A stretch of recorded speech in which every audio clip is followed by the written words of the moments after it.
Yes, sir. There we go. Let's get some audio cracking. What's goody, what's goody, what's goody, people? How's everybody doing? Welcome in, welcome in, welcome to the show. I'm going to give you guys a second to roll in, and while we do that, I'm going to take a ripper. Anybody that's already here, horse lover, if you guys want to join me with the ripper while we wait for people to roll in, let's take a quick ripper. Come on, guys. Poot, poot. Oh, it's stuck. Hang on. My thing got clogged. Let's try this again. Come on, guys. Early gang. Let's go.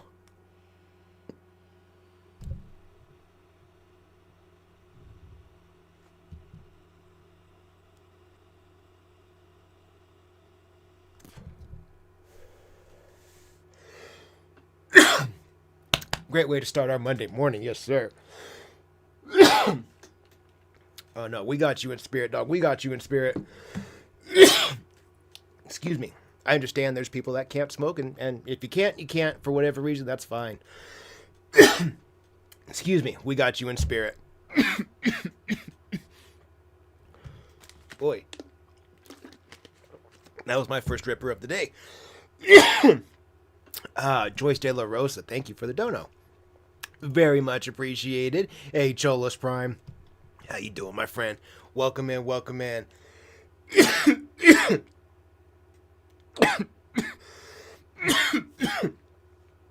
Oh.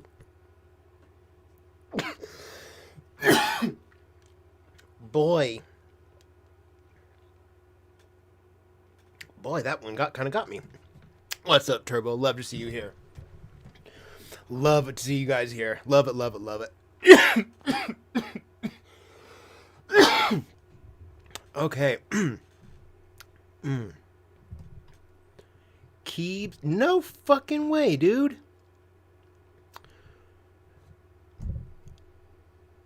90 pounds? That's a fucking astonishing amount of weight to lose. Good shit. I don't know, dude. You would think I would prep my stream first to get waters and drinks ready, but I don't. I do other stuff when I get ready. Like finish watching videos. I was I was waiting to start this stream because I was watching two MMA fighters, two retired MMA fighters bully a current MMA fighter. They were bullying him on stage. It was just funny. Anyways, we're here. Anyway, Keebs, 90 pounds. That's phenomenal. That's a lot of weight. If you actually if you go to the gym and you take two of those 45-pound plates that you put onto a Olympic weight bar to bench press, and you really look at it like that's what you took off your body. You took two fucking plates off. For anyone that doesn't know, a plate is 45 pounds. So taking two of those off your body, that's a lot of weight. That's very impressive. It's very impressive. Lost a hunt. Fuck yeah, Cray. Good shit too. Love it. That's awesome. That's almost 200 combined pounds between the two of you. That's an incredible amount of weight, especially between just two people. I'm very familiar with the art of losing weight. Anyone that doesn't know, I used to be a 300-pound fat fucker. The fattest I ever saw myself was 297 pounds. I'm sure there were days that I cleared 300. It just so happened that the day that I weighed myself at the heaviest was 297. So did that, and right now, I think when I jumped out of the shower, I was like exactly 161, I think. Right around there. I took off almost 50% of my body. So I understand what it takes to do that. It's hard. It takes effort, dedication, time. Lots of time. A lot of time goes into that. A lot of time goes in because people think, you start losing weight, you start changing your diet. It just doesn't happen overnight. Like it's hours and hours and hours and hours and hours of time put into it. That's what's impressive. Because you go through the weight loss, you go through tightening up your diet, learning how to eat right, the physical fitness part, the cardio. There's a lot to it, and to get it all dialed in correctly and know what you're doing, it's hard. You either have to do a lot of studying. My personal preference is trial and error. I know what works really well for me, but it took lots of trying, lots of effort, lots of hours. Lots of hours in the gym, lots of hours running, lots of days where I fucked things up because I didn't know how to do it correctly. But once you get it all dialed in and you know what your body needs to run efficiently, couple that with your weightlifting, some cardio, it's amazing the things you can get your body to do. It's amazing the things I can do today at almost 40 that 28-year-old me certainly could not fucking do. No way.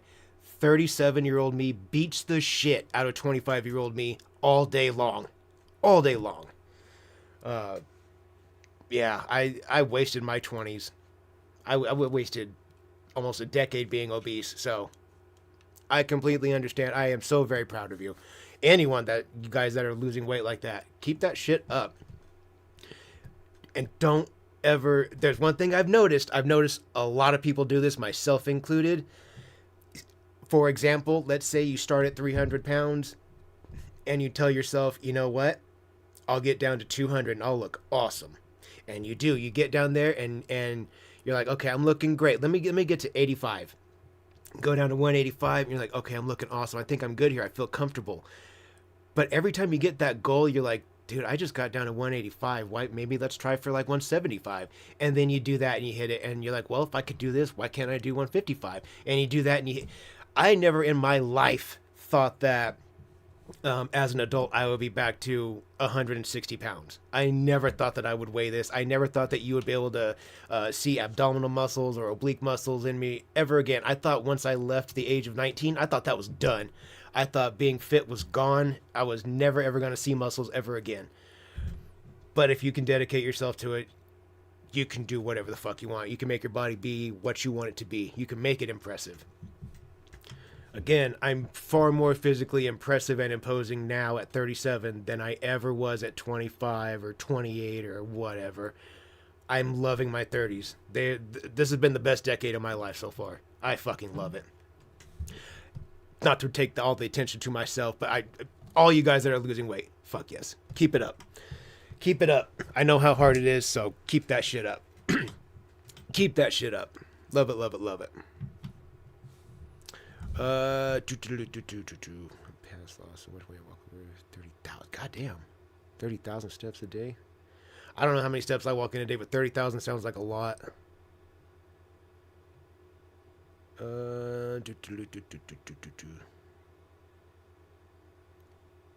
Chee wee wees. What's going on, Connor? How you doing? How you doing?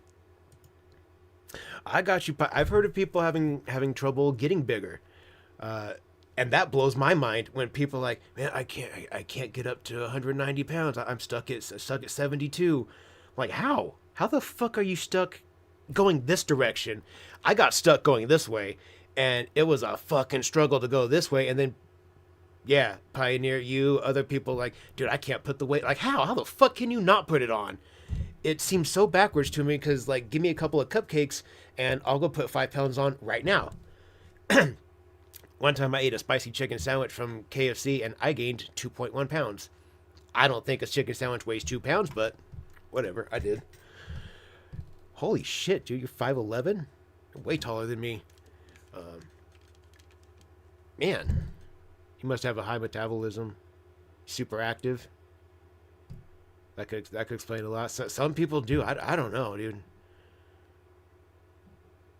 When you've been overweight so bad for so long, you'll do anything to never go back there. Yeah, I understand that mentality too. I get that. I get former fat people do weird things as skinny people that skinny people don't do. Like, so to stay comfortable where I'm at 160 pounds right now, I feel great. But when I eat, it's like I want to weigh myself before I eat, and then I'm going to weigh myself after I eat. I know that's not the healthiest thing to do, but if I see myself put like, oh my god, I'm 3 pounds heavier than what I should be, I gotta run extra miles tomorrow. Yeah. former fat people do weird things as they get skinny. I know. I have very odd habits too. Got to check the weight of everything. It's not.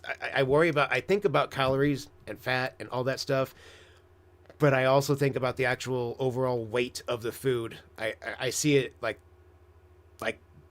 a plate of food is going to weigh 1.3 pounds, so I'm going to put that much onto my body or what. My point is, I do weird stuff in an effort to try to make sure I don't see my weight go back up. I get it. I get it. I completely understand where I'm going with that. I completely understand that fat people do weird things when they get skinny. I don't know why. But again, I would love to see what that looks like. I'm interested in seeing what that would look like going the opposite way of being stuck where you feel like you can't put the weight on. That feels so backwards to me because I've only gone the other way. So it's very interesting to me to hear you say, you know, you're 130 and you can't put it on. It's like, in my mind, I'm like, dude, eat a cheeseburger, eat some fries, dog, you'll get fat. But I also understand some people do, and it just burns right off. I don't know. I guess that's why I'm not a scientist. All right. Well, since we sitting here yapping, shepherd in sequence. Hell yeah, man. Keep that workout up. Love it, love it, love it. 6'2", 80 kilo. I don't have a fucking clue how much a kilogram is. I'm dumb. I'm dumb American. I only speak in pounds and equals, dude. I don't know what kilos are. I know they're like around. Like, isn't a pound 2 pounds, 2.2, 2.1, 2.2 pounds? Isn't that a kilo? Something like that. Okay, so you want 70. Okay. Thank you. Appreciate that. 6'2", 176. Okay. You're on the thinner side. On the thinner side for your height. You struggle to put weight on too? I'm just curious. I find that fascinating. That 2.2 pounds per kilo. Okay. I knew it was around there. I knew it was right around there. I find that interesting that some people struggle to put that weight on. Seeing Rax is begging his support. Yep. I've heard. Yep. I saw William's post. It was a very good picture. That was a good post from William. Today, though, we are going to do our normal Christory episode. That's what we're all here for on Mondays. We're going to be tearing down episode, 49 and 50 today. Like I said, we are laying down some miles in this Christory series. 49 and 50 today, but first, there's a 10-minute, 11-minute video I want to tear down right quick. I ran across it this morning from the channel McGrubba. Just ran across him, brand new channel for me, and he's going to introduce us to a gentleman named David Wynn. I think that's how you pronounce the last name. I think it's Wynn. David Wynn. That is a massive Cyraxx supporter. And we can't have that. It's unacceptable. It's not okay. Joyce De La Rosa, thank you again for the dono. It's very much appreciated. 115 pounds, 5'8", 26. Holy shit, dude. So you're an inch and a half. You're a half inch taller than me. And 45 pounds smaller. And you... This is wild how many of you are saying that you can't put the weight on. That seems so fucking... It seems so backwards to me. You see the disappointment in my mustache? I know. It's very fucking disappointing. Why would you ever openly go on the internet and support Cyraxx, dude, of all people? You're willingly putting crosshairs on your back. That's what you've done. That's what David Wynn has done. Doesn't seem like a smart move, but the fuck do I know? Sniping my channel. Tear it up, dog. That's all right. You could do that. That's totally fine. That's what the internet is. I'm a big believer that you throw it on the internet, it's everybody's. If it's on the internet and we can find it, it's ours. Tough shit. Sock check, you bet. 100%, baby. 100%. We stay ripping it. Always. Always.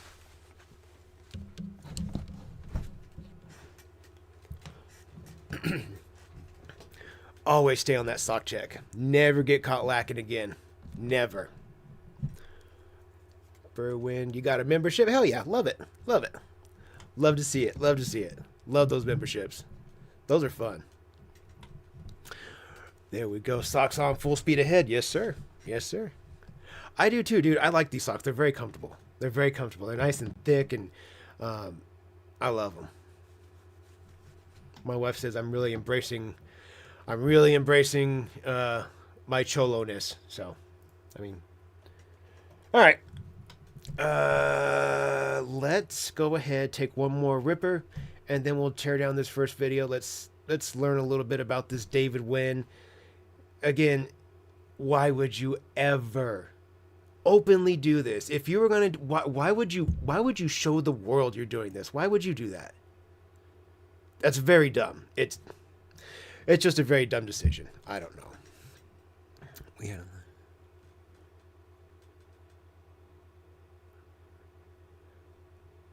Oh hell yeah, Pruitt! I didn't know that. That's my bad, man. I neglect the Discord way too much, and I neglect it way more than I should. But that's dope, dude. That's awesome. It's fun. It's kind of exhilarating the first time you stream. I know it's kind of nerve-wracking a little bit. I get it. That's awesome, dude. I'm glad you did it. I'm glad you did it. That's good shit. Love it. Love it. If you're gonna have a schedule, let me know. I'll pop in, show some love. I do that. I do things like that. I like to do that. All right, we're gonna take our ripper. Been a minute. I'm still getting through them all. Love it. Love it. Holy fuck. Love it. You have the whites. I love the what's called Chicano style, but nah. You're good. You're good, Matthias. You get the pass. You're good. You're good, big dog. Dress like us. It's fine. It's fine. I give you the pass. You're good. Let's get a ripper, guys. Here we go. Poot poot. I don't know what time it is.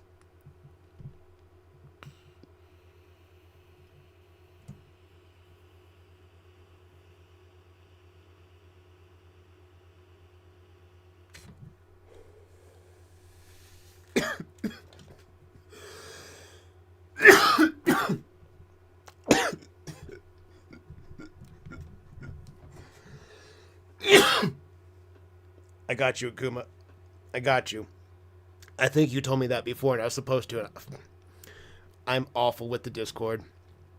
For anybody that's not a member, feel free to join our Discord. The link's in the description of this live stream. I'm a part of it, but I'm super duper neglectful. You catch me there once or twice a month or so, but I do pop my head in once in a while. Okay, let's open this video up. Let's learn about David Wynn real quick. It's 10 minutes. We'll tear it down, and then we'll get on with some Christory. Here we go.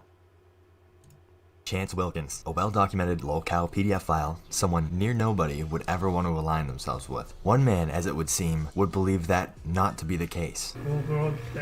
One man would ignore all the mountains of evidence, screenshots, recordings, live streams of Chancey Poo incriminating himself or flat out admitting to heinous acts. Let me introduce you fellas to the biggest Cyraxx defender and supporter you've never heard of, David Nguyen. You see, Dave would find himself committing various Cyraxx level acts of his own, but we'll get into that later. First, we need to go over his adamant obsession with defending Cyraxx in various... Why do they always look so not masculine? They're always men, supposedly, but they never look like men. They look like...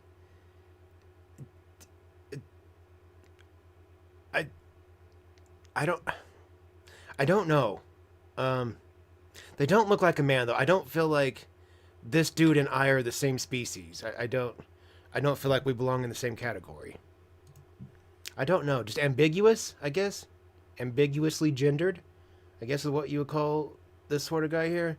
Just kind of go fuck yourself. Yeah. Other lolcows. Get ugly for David Nguyen. Perhaps seeing a little of himself in each and every one of these guys, he would go ahead an innumerable amount of times, creating channel after channel, such as Cow Defense Group or The Trolled Punisher, in order to post videos using an AI voice changer, where he would ramble on and on for a few minutes about how lolcow culture is taking advantage of innocent mentally ill men and women. You'd see if you went out and watched any of these videos on Cyraxx, they all follow a similar premise, and that is, Cyraxx is a poor innocent man.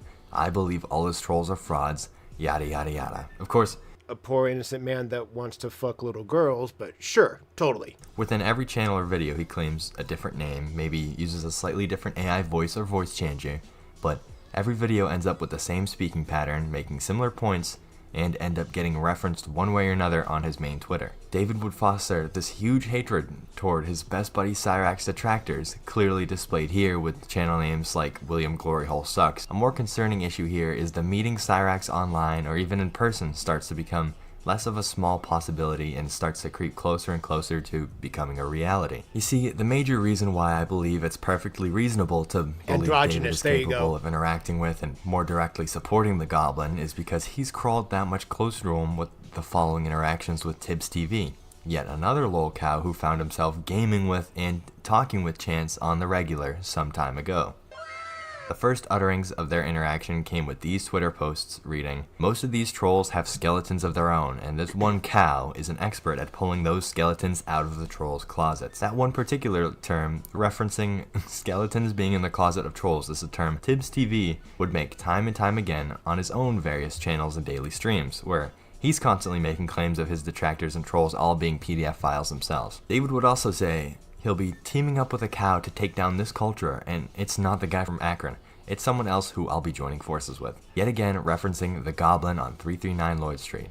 And he'd clearly be alluding to Tibbs TV, ex-BFF of Cyraxx here. His ominous referencing of an impending team-up with another lolcow would seem to start to fruit underneath a video David made calling out lolcow culture as a whole, where, coincidentally, Tibbs TV would find it and leave this novel of a comment, supporting David and his idea that every troll or commentator in the lolcow community would actually be predators themselves, and agreeing with Dave on how it all needs to stop. So with this whole inching closer and closer to interacting with Cyraxx would come out with this mysterious contact made with Tibbs TV, it makes you wonder if this next plan David has involving Cyraxx is truly all that out of the question, and that would be... I'll first start off with reading this post made to the AITAH subreddit with an account linked to David by the Reddit archivers. Post made by QuietFootball9351. Am I the asshole for leaving the state while out on bond? So, there's this guy named Chance who lives in Akron, Ohio, and he's a victim of some horrific cyberbullying. I'm a victim of cyberbullying myself, and I'm suffering through it every day. I recently came up with the idea of going to this guy, aka Chance's house, and have a talk with him in an attempt to help him out. I wanted to help out someone who is going through the same stuff that I'm going through, and I'm planning on flying up to Cleveland and renting a car and driving down to Akron to see him. Because of his trolls breaking his computer, I'm thinking about taking him to Best Buy and help him out by buying him a new gaming PC so that he can continue his online content creation career and that his trolls took away from him. He's accused of the same things that people have accused me as, such as PDF allegations and such, things that are not true. My uncle told me that I'm a huge ass for wanting to do this, as I'm not technically allowed to go out of state because I'm out on bond for a case. I'm told I'm most likely going to get probation for this case, and so I figured that isn't that serious. And I'm just thinking I'm going and... This has got to be a joke, right? This dude's got to be a fucking troll, right? He cannot be serious with this shit. No. This is like asking for the internet to beat the shit out of you. This is asking to put crosshairs right here, right on your face. No way, dude. No fucking way. Not telling the court that I went. I think if I were to keep quiet, then the court would not find out. My uncle says that I'm an asshole for wanting to do this. Am I really a jerk for wanting to help out someone? The usual with David when it comes to Chance. Heavy usage of calling Cyraxx a victim. A goblin, again, well known at this point to be someone with victims of his own and not being a victim himself. But there's this whole dangerous plan to get Cyraxx a PC to support his content creation. You know, it began here, and he'd sink his teeth right into this idea. Now, it's never a good idea to toy with the idea of supporting the Goblin at 339. For starters, dude, look at that. I think I've used that picture as a thumbnail at some point throughout my channel. He's claimed himself to be a non-offending PDF file, also claimed himself to be another type of file. He'd been caught time and time again in stings where he has made multiple attempts at contacting people from a very young demographic inappropriately, and just a plethora of other terrible, degenerate things we couldn't possibly elaborate on here today. But if of course, you are interested in finding more about Cyraxx, Sunday nights, my co-hosts Hades and I, and some Raxologists, will be indulging in some Rax content to get the full picture for ourselves if you'd like to join us. Of course, David won't let that deter him. David would flex how untrackable and Oathkeeper, we are checking out a new Cyraxx supporter I was unaware of. I ran across it this morning. Shouts out to McGruba or McGruba. I don't want to mess up the pronunciation of his channel. Show him some love. He's shining the light on this gentleman here on screen that is a massive Cyraxx supporter. Believes that Cyraxx is a victim of bullying, and is considering hooking up Cyraxx with a new desktop computer. He was thinking about driving to Akron to take him to Best Buy. That's who we're learning about right now. This isn't okay. We need to spread the word about this little fucker here. But I'm in my mind, I'm still like, it's got to be a joke. It's got to be a joke, right? This cannot fucking be serious. elusive he is with a post to Twitter claiming he's driving 2+ hours away to send Rax a letter or package to prove an earlier point he had once made. None of Chancey Poo's mail is actually being intercepted like the trolls claim. Just so you know, I'm not scared of that F-tard loser William. He's gonna have a hard time finding me as I'm very good at concealing myself and keeping myself hidden. I'm tired of seeing others get shit on like myself, and I'm taking a stand with all these fights posted below. Obviously, this can't and should never happen. Any contact David tries to make, Booger King would throw another stray at Mr. William in another post to Twitter, along with screenshots of some flights to Cleveland, alluding to this plan to fly out to Cleveland and drive to Akron to meet up with Rax from there. Then flexing that constant point that he's so incredibly hard to find, just as he goes through in order to defend the predators and creeps that he does. Why don't we take a look into the offenses David has had of his own, aside from the lolcow team-ups. Even back in high school, all alleged I'd like to add moving forward for now, it would be evident that David would end up being creepy with the beginning of his pattern of habitual harassment of the opposing gender starting, with claims of stalking Janelle Beline, a girl who went to high school with the stinker.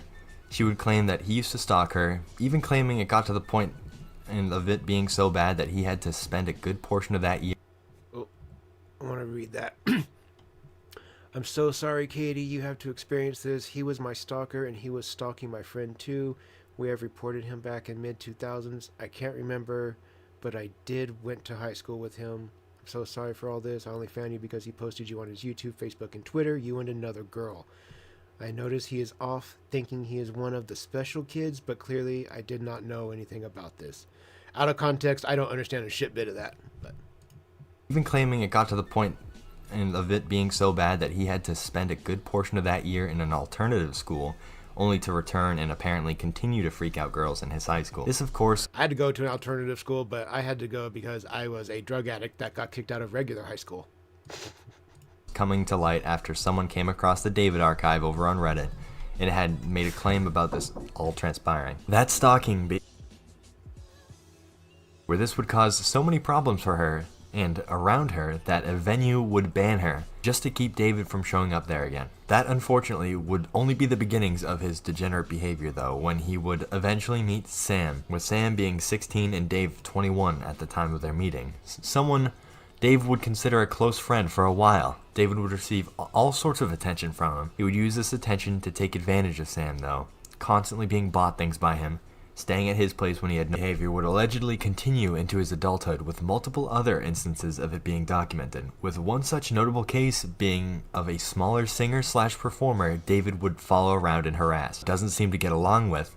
Tensions would rise and rise. This would all come to a point shortly after the cockroach launches a plan to get Sam and his girl broken up. Now, moving forward with what follows are allegations and claims supported by multiple different sources and archived in public posts online. None of those are presented as proven facts, but together they form a story that's been widely discussed in the Reddit. The genius would supposedly get his best friend completely sloshed, like blackout drunk, and David would dress up with a wig and feminine clothing and proceed to SA Sam while completely unaware of what was going on. This disgusting act would supposedly be done and recorded in order to blackmail Sam into breaking up with Audrey. Of course, shortly after this event, the blackmailing would fail or talks of it would fizzle out, but just putting out there on full... Did we just learn this dude's a fucking rapist?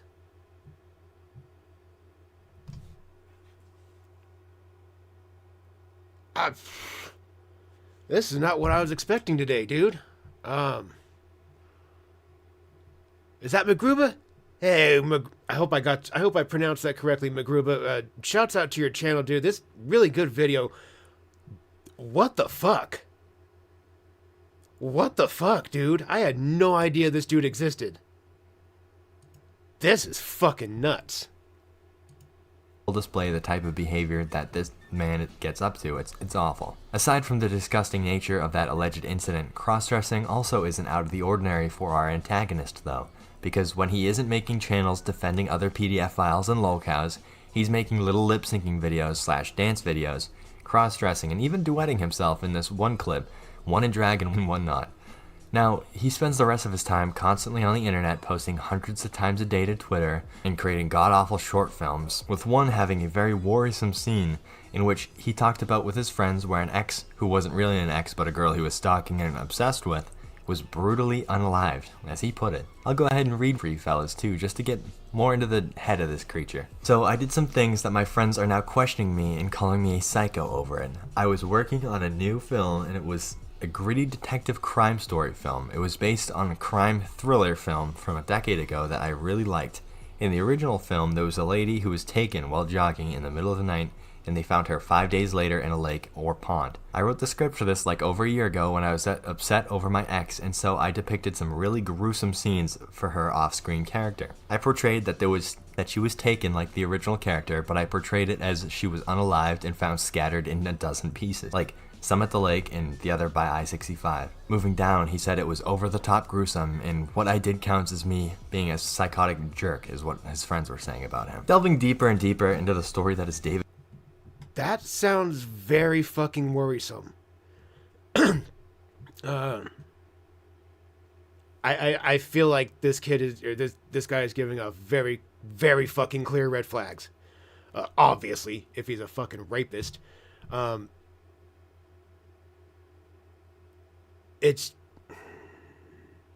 If he's having those types of ideas and he's already committed, gone as far as sexual assault, really, how far away is murder from that? Like, how many more steps is it away? Like, if he's willing to push that far, is it...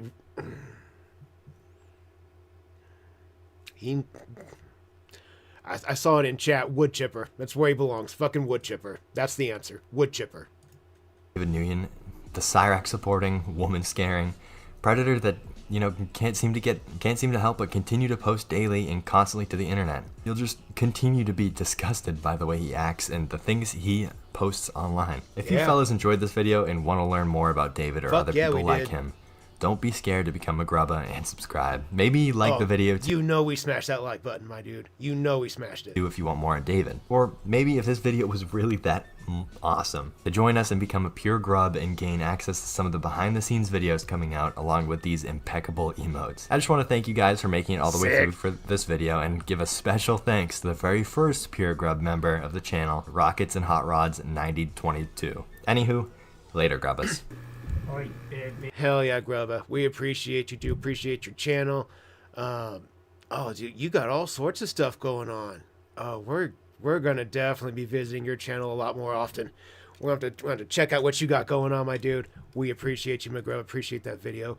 Appreciate the information. Fuck you, David Nguyen. Go fuck yourself. Fucking. I really wasn't expecting that. Putting on a wig and getting that person intoxicated and sexually, I wasn't expecting all that. That shit went just ramped up so fast. Holy shit. Whew. Let's get this pulled up.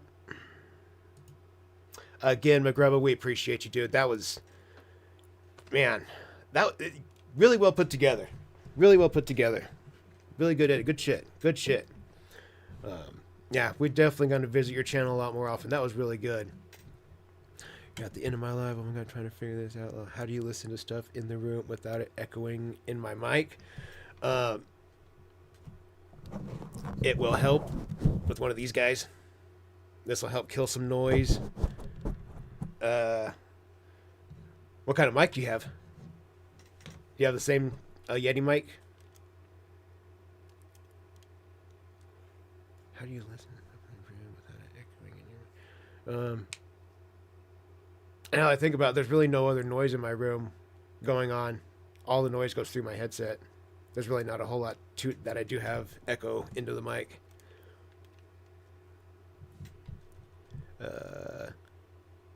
You're all good, McGrubba. We appreciate you, man. Appreciate you showing up, too.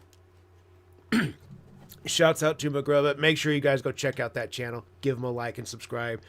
Definitely worth it. We saw the quality of his work there. Good stuff. Go show excuse me. Go show McGrubba some love. No, it's a scene. Oh, I gotcha. Yeah, dude, these things are great. If you get the one that's like really floofy, the dead cat, it helps kill. That's more for outside, and it'll help kill the sounds of wind and stuff. But inside, it does a really good job of really quieting that mic down. Yeah, I like them both. I like the dead cats. I have dead cats on my lavalier mics that I use for recording for TikToks and stuff like that. But anyways, yeah, that will definitely help. All right, ladies and gentlemen. All right. Audio technical. I got you.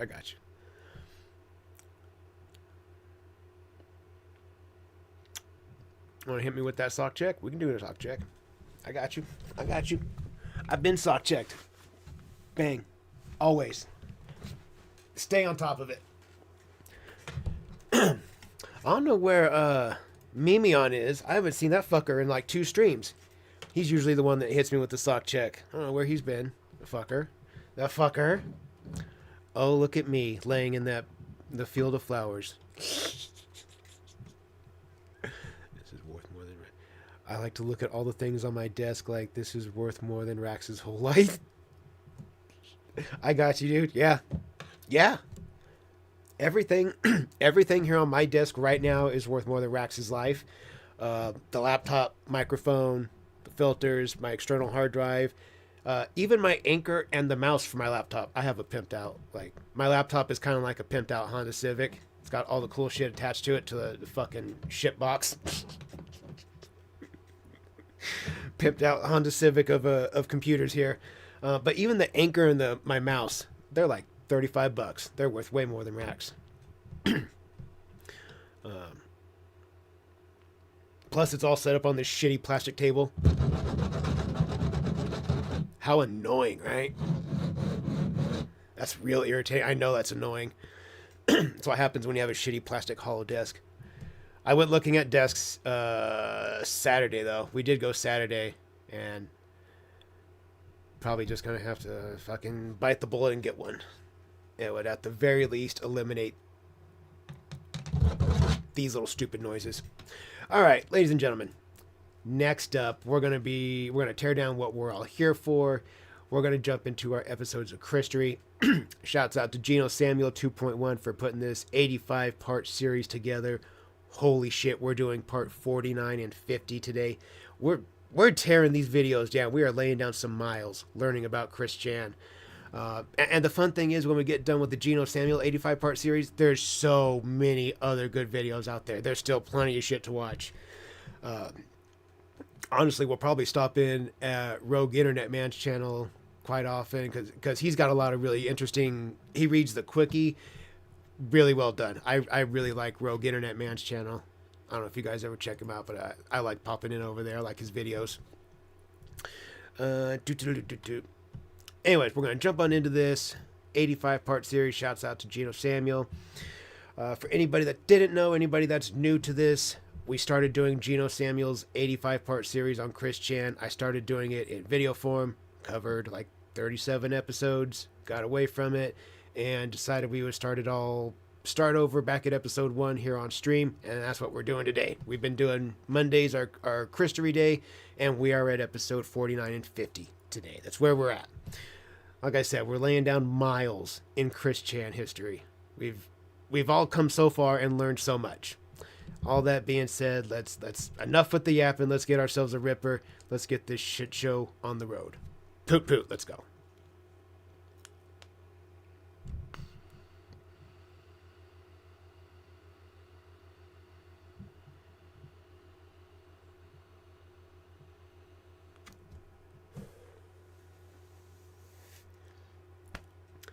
All right, there we go.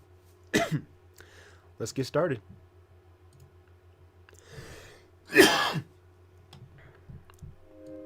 Nope. What made her this way? What is the attraction? What keeps us fascinated? I don't know what it is. Attraction. There's something about seeing that Chris Chan, that specific picture right there. That one fucking creeps me out. Knowing where Chris Chan ends up, this one, it's like we're watching a real life horror movie. It's fucked up. What keeps us fascinated? This is the story of Chris Chan. Chris Chan. Bum, bum, bum, bum, bum, bum. Here we go. XL1X.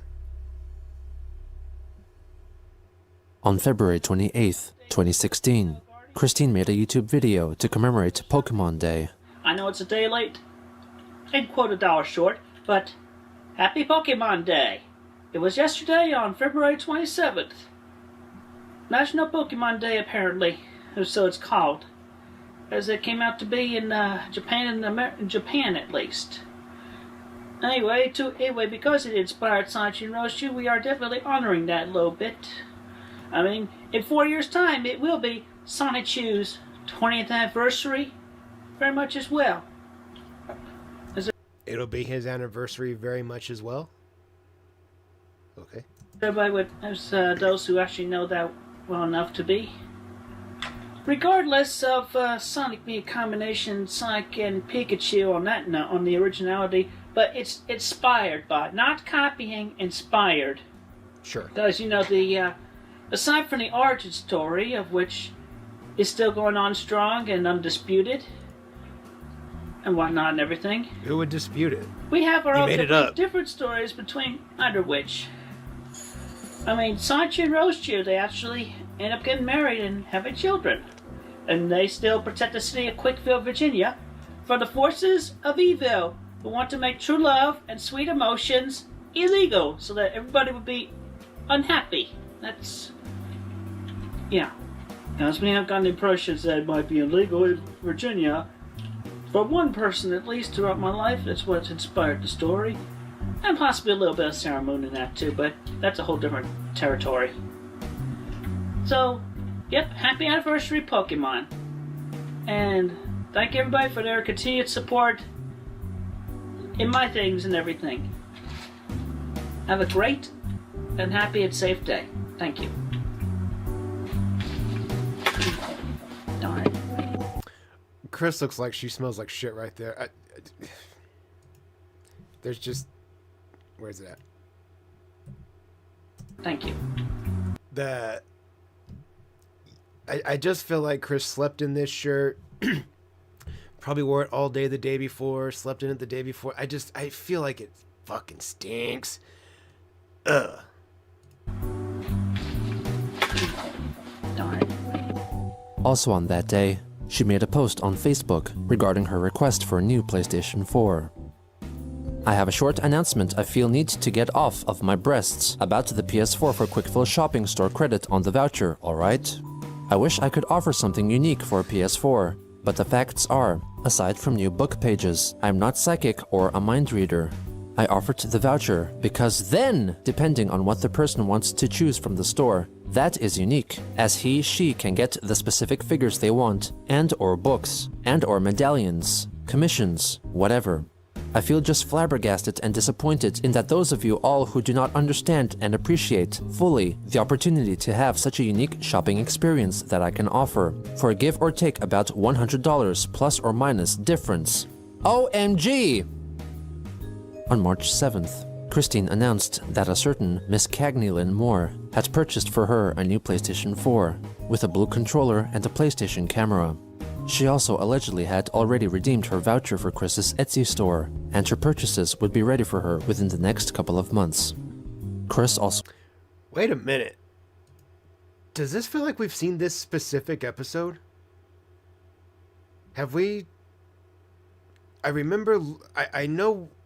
I can remember learning about the blue controller and stuff, or did they just cover that in the previous episode as well? Because, I understand that some of the info is going to be gone over multiple times. I just want to make sure that we haven't actually... Let me fucking check, dude. Let me check.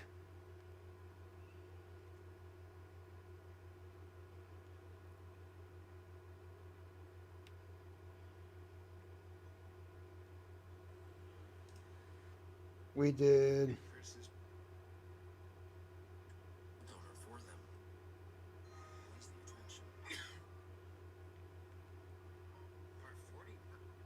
God damn it. We did it. We did it. Right there. I am so sorry, you guys. Last week we streamed part 49. We did episode 48 and 49 last week. I owe you guys episode 50 and 51 this week. I apologize. Oh my God. My bad, guys. I am so fucking sorry. I guess that just means we're going to be hanging out a few extra minutes. That's okay. My bad, guys. My bad. Let me get to the right video. Good thing I already have it ready. Fuck. Double. Okay. Fair enough. Double Ripper. Fair enough. Also, Big Gravy has gifted 5 memberships. We appreciate you, Big Gravy. Shouts out to you, Big Dog. Let's add that to the counter. That takes us to 603. Love it. Shout out to those 5 new members. Love to see it.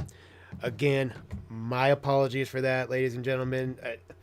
When I pulled up the playlist to make it today, episode 49, the red bar was there, and I was like, no, I don't think we did that. Why would it be there, stupid?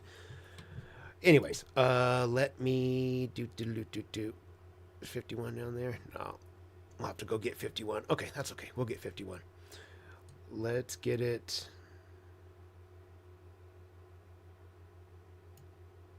To right there. All right. All right, ladies and gentlemen, let's get ourselves a double ripper, and then we will kick off our show. Y'all know what time it is. Poot poot. Here we go.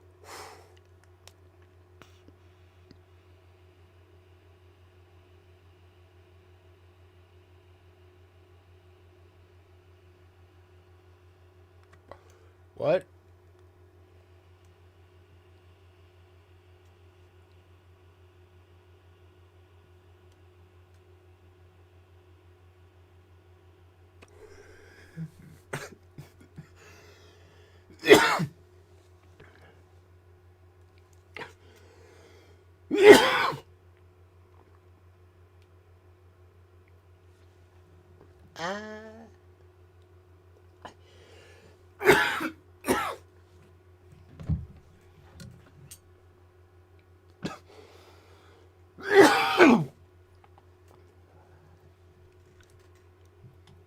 I'm gonna press play.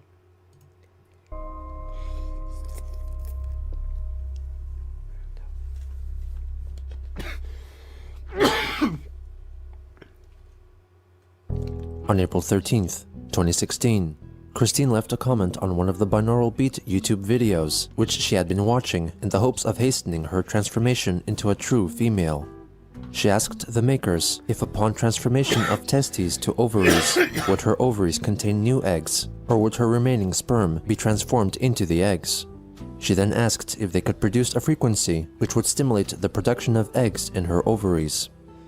On the same day, Chris liked 2 more videos concerning using subliminal frequencies to turn oneself into a hermaphrodite, and also one to begin producing breast milk. 2 days later, Kiwi Farms user, the American Hedgehog, revealed that Christine had recently purchased a Lego Ghostbusters set on eBay, which cost $425.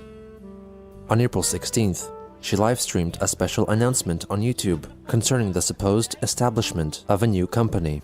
Due to the recent growth in sales, I'm no longer able to fully sustain fulfilling Sanchi orders on my own. With the recent additions to my workload, I feared I have been spreading myself too thin, and the stresses of life, it really does bother me. It gives me great pleasure to announce the launch of Sonichu Entertainment of America, a pre-IPO global entertainment and media company. Sonichu Entertainment of America is excited to launch a brand new store on Zazzle, selling fun for the whole family, Sonichu products like t-shirts, hats, and mugs, and many other fine products. And given the expansion, I will be hiring a team of talented professionals to make this vision a reality. While I still serve as the sole owner, creator, and creative director of the Sonichu world and characters, this will allow me to focus on my transition, my female lesbian soul into an all-natural female woman, which has already added an inch to my bust size in just 2 weeks. Think you have what it takes? The ideal I think you're just fat, Chris. person, women or men, the ideal person for the job should well remind me of myself. He or she should, at minimum, love and adore the adventures of Sancho and Rosechew, have an experience working with arts and crafts, be on 8th grade reading level or higher, and love employees who could be like me. Cash it, I just noticed the fucking bald spot there when you called that out. Holy shit. At first I thought you were talking about me. I was like, the fuck, yeah, I'm bald, what? And I was like, oh fuck, Chris, it's Chris. But not necessarily in totality. Look at that. Dog, his head is shinier than mine. Look at that. And I cut my hair like 2 hours ago. Look at that. Chris's head is shinier than mine. And probably greasy is what it is. I am an equal opportunity type employer, or I would be anyway. I am. And also be supportive of the LGBT, VHS, lesbian, gay, bi, transgender, virgin, hermaphrodite, snowflake community. I just learned a few new terms from reading this. So did I. And since I am truly woman at heart, Sancho of America should be recognized as an 8A, woman-owned small business. Let's talk about benefits. Hired employees will receive 25% profits on all sales, exclusive access to me, Christine Weston Chandler, and what the fuck did you just say? Higher employees will receive 25% profit on all. Even companies that do give their employees like that's a fucking lot. 25%. Okay. all sales, exclusive. I don't know why I'm even getting all up in arms. It's for goddamn imaginary business. I know.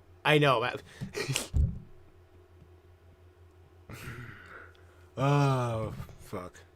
Access to me, Christine Weston Chandler, and talks with collaboration and on how to make the figures, among which, and so forth. And should things work out between us and we have shared interests and passions, opportunities for romantic encounters with Christine Weston Chandler, but only if we built it from the ground up.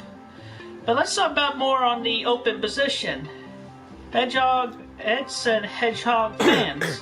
You'll learn from the master herself, Christine Chandler, myself. Learn the secret art of the figure assembly from multiple figures, among which you would be tasked with producing an anime cartoon or CGI TV show starring Sanchu, which I personally would have total creative control over, I would personally voice as myself and sign you therein. Romantic coordinator, in charge of making sure I find a sweetheart. You'll navigate the topsy-turvy world of modern dating. This position is very important as I am quite a busy businesswoman who... Well, I do like to socialize, but it's not like I don't make time to. It's just I'm busy and the autism kills my brain speed. Does it? You would also be responsible for developing a course of training to help me compete in the lesbian dating marketplace, including but not limited to lesbian attraction, dating education, and lesbian sexual position instruction. My associate wrote this for me. I mean, she's done a fabulous job. She's a great writer. And Did you say lesbian sexual positions? Is that what you said? And lesbian and sexual positions for blah, blah, blah, blah.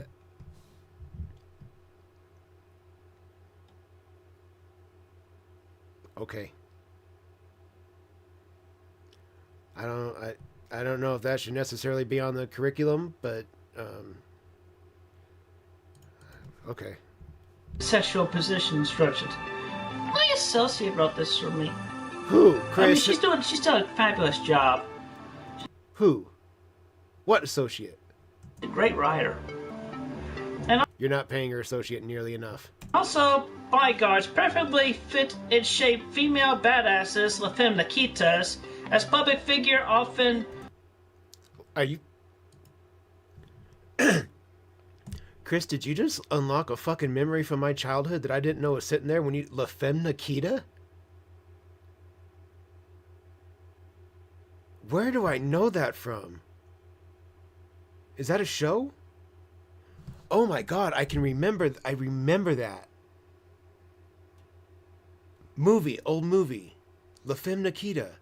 I knew that name. I didn't know what it was, but I know that name. I can remember. I had to have been little. I don't know. It just huh. I'll have to look it up. That's one that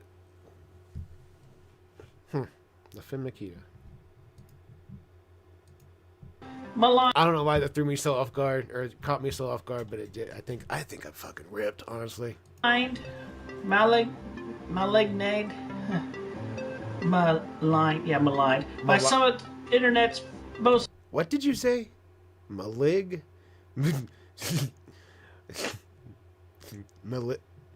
I don't want to try to read that next word. You're trying to say maligned? What was he trying to say? Maligned. By some of the internet's most vicious trolls, your job be escorting me around various public events, information on which self-defense training, are requested.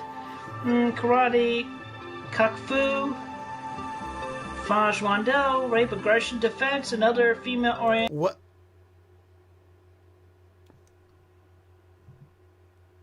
Okay. I heard karate. And... Karate, kung fu, Taekwondo, rape, aggression, defense, and other female-oriented martial arts, etc. Rape, aggression, defense.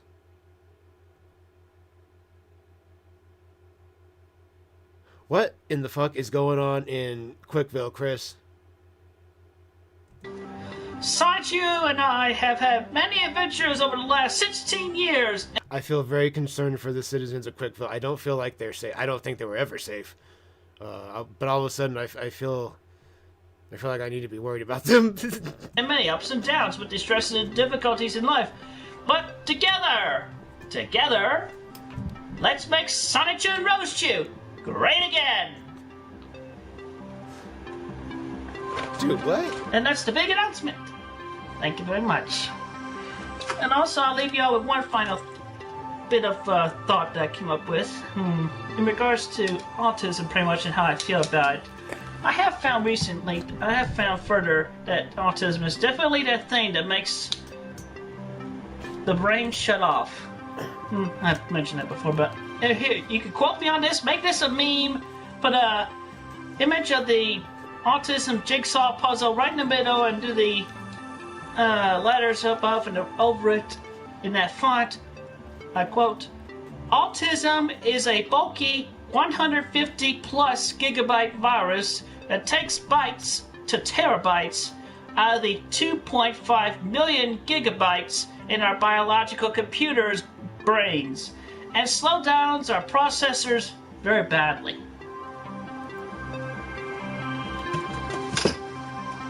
Y'all have a good, safe day. Well, I must be autistic as fuck, because I didn't understand a bit of what you said, Chris. Thank you. My brain GPUs aren't, they're clearly not up to speed.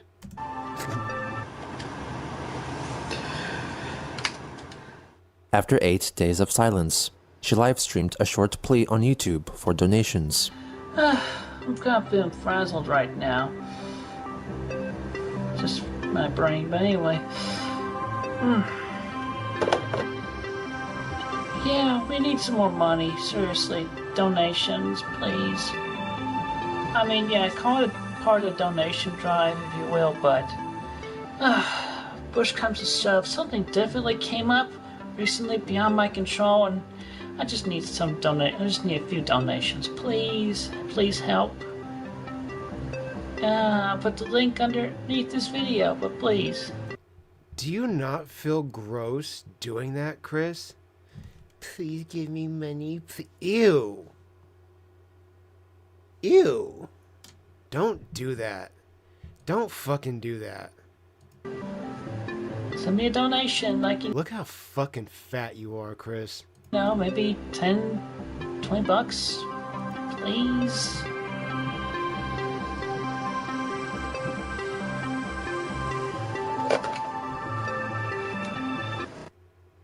In early May, Christine purchased a dakimakura, or a Japanese anime-style erotic body pillow, from eBay. On May 5th, comb she not filed for quite a legal over. name change with the Greene County Circuit Court, which eventually resulted in getting her name officially changed to Christine Weston Chandler. On May 14th, after a lengthy period of internet silence, Chris published a YouTube video in which she offers a proposal directed at the video game company Sega concerning plans to develop Sonichu-related products. You want what I got? But you gotta go through me, and me alone, Christine Weston Chandler, Ruckersville, Virginia, in order to get it. And lucky for you, I am open to such an offer of partnership. I would offer you license to my original creation, Sachi and Roast You in the city of Quickville, as well as the world. Yeah, the world and all that. I would remain in creative control of Sonichu and all associated media. I will be the sole owner of Sonichu. Sega's role here would be to expand the Sonichu brand name as well as Roast You, and will help produce the various media, including video games, cartoons. These profits would be shared 50% between the two parties. However, I would also need an annual salary and some common employment benefits. My salary for being in the senior management position of the Sonichu product at Sega would be $100,000 a year. Do you guys realize that if we all just step back for a second,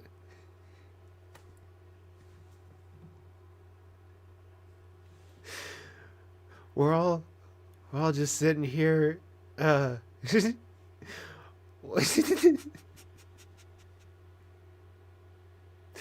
we're watching this 30-year-old man play pretend that he's a little girl.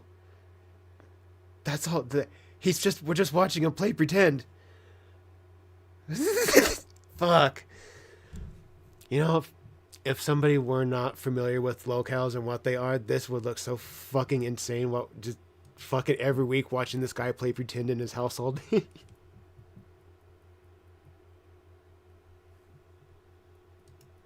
I would require a senior title and a preferably corner office, even though I would be working at home. Due to my hectic lifestyle, I would need the Even in pretend, I'm gonna work at home. Well, cause there's no fucking office. ability to work from home and when I choose. Also, basic benefits like 401k, health insurance, and maternity leave. Now, let's get down to my immediate stuff. Yeah.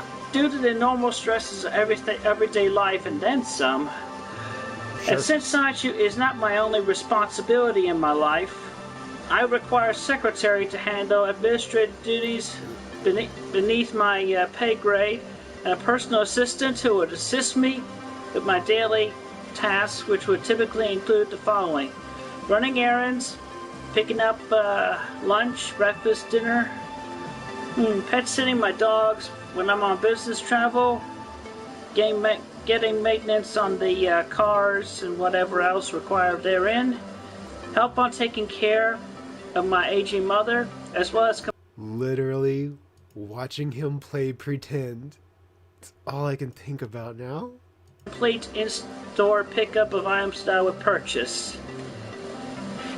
I would want to be in charge of selecting the women for these positions myself. I'm sure you do. I want Sideshoe to be as huge as he deserves to be.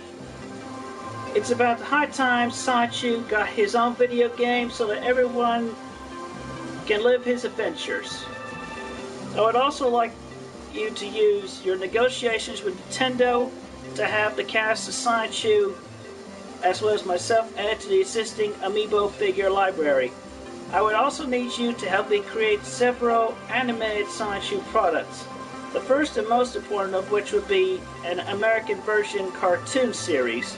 I would like it to be made by DHS, who makes the little show called My Love Honey, Friendship is Magic. I'm sure you probably heard of that.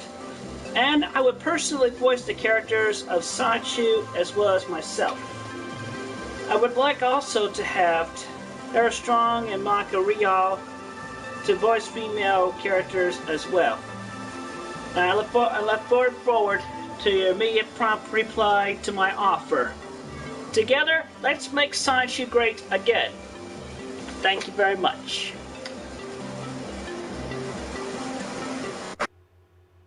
The next day, she advertised eating hotcakes at McDonald's with Smucker's brand marmalade.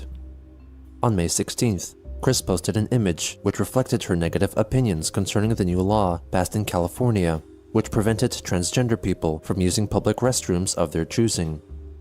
On the 18th, Bruh.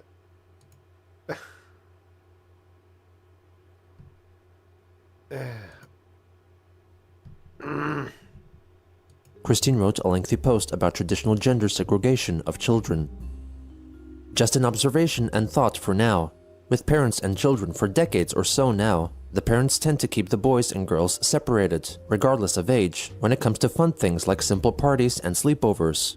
In view of potential, but very unlikely, sexual possibilities, I would generally agree with this old adage. But nowadays, we are finding gay and lesbian children. No judgment or anything wrong with that.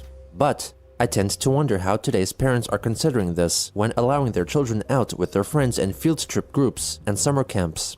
Do they get paranoid of the possibilities of their boy getting sexually explored by another boy, and vice versa, with possible varying mentalities and so forth? In my humble opinion, nowadays adults tend to worry too much from exaggerations on the news, internet, and even potentially bad influence and instigating comments from internet trolls. I mean, regardless of who or what our new children were in their past lives, on the reincarnation theory, or whatever, the young ones are still young. What the fuck are you talking about, Chris? I'm not following a bit of this. Learning, and are very unlikely to practice much sexual, because most children are not likely to possess. Why are we talking about kids and sex, Chris?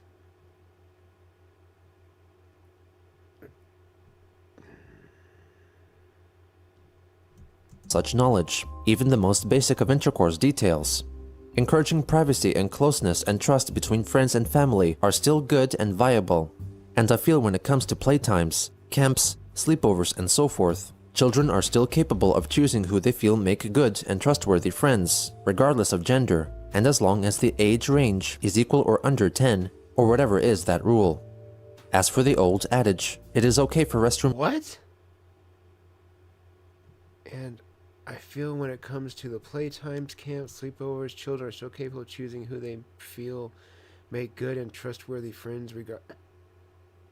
My son has friends that are boys and that are girls at school. And with the grade he's in, they play with...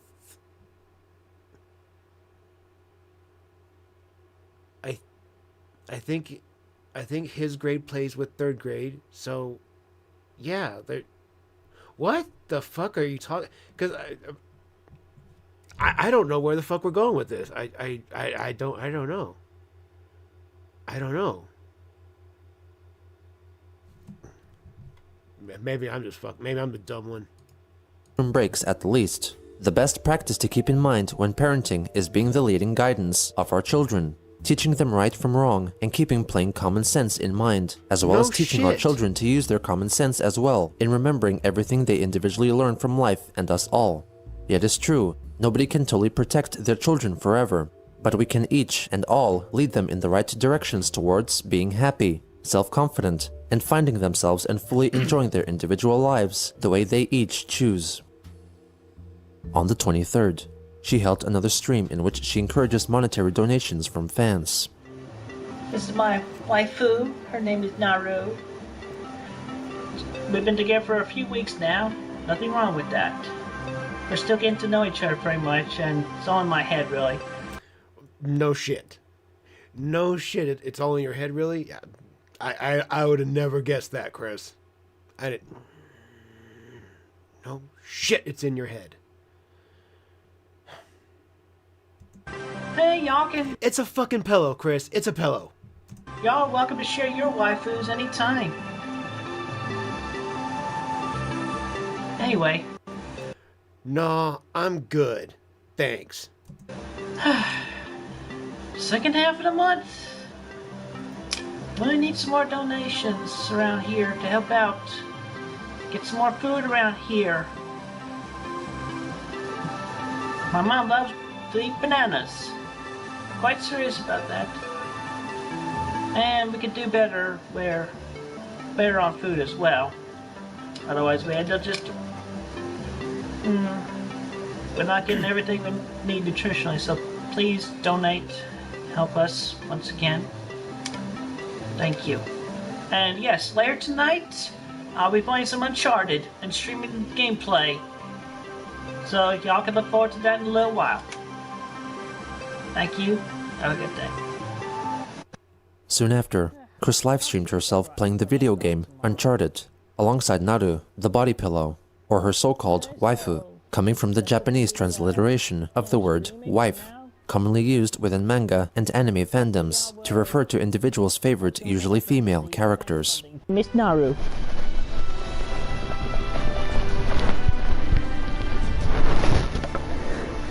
Bring along your snuggle buddy, your waifu, body pillow, what you call it, and enjoy along as we play for a while. Continuing on from where I left off, near the fortress.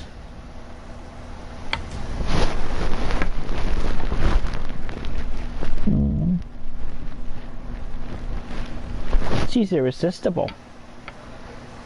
Christine streamed for nearly an hour, offering commentary as she advanced through the game.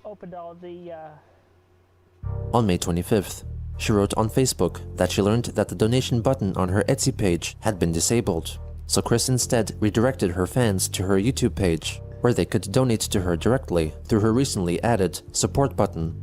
Oh my god. The next day, addressing some criticism regarding her inability to complete a level in her recent Uncharted stream, she uploaded a short video of the last 5 minutes in the level, proving that she could complete it successfully.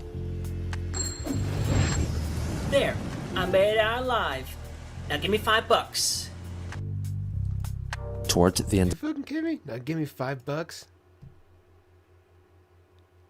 Dude, I could never just, hey, give me money. Give me money. The options there. If you want to donate, cool. If you don't, cool. It doesn't. I'm gonna fucking stream regardless. I'm still gonna be here.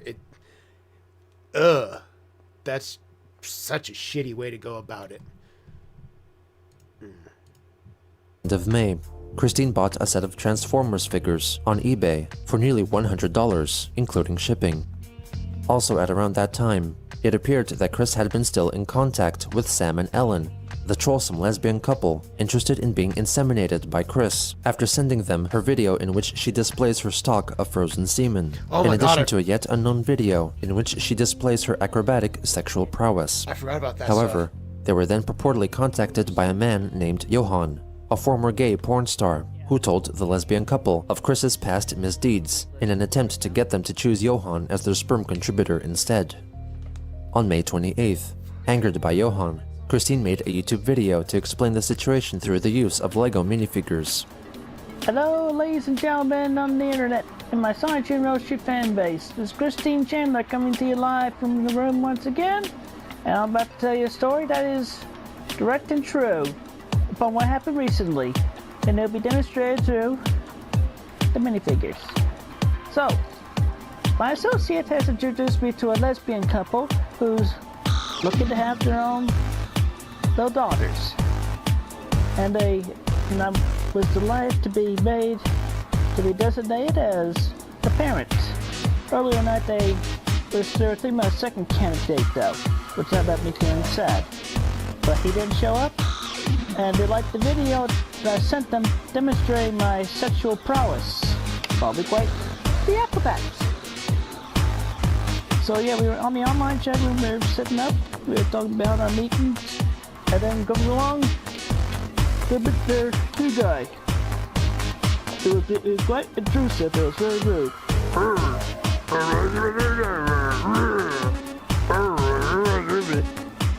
Yeah, I'm Christine Chandler. Charmed, I'm sure. Charmed. You're the big guy. And you're the Chinese. Insults.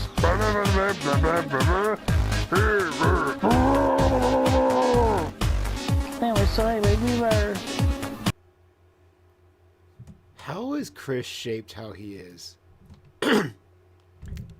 If you look at him, that head, it's like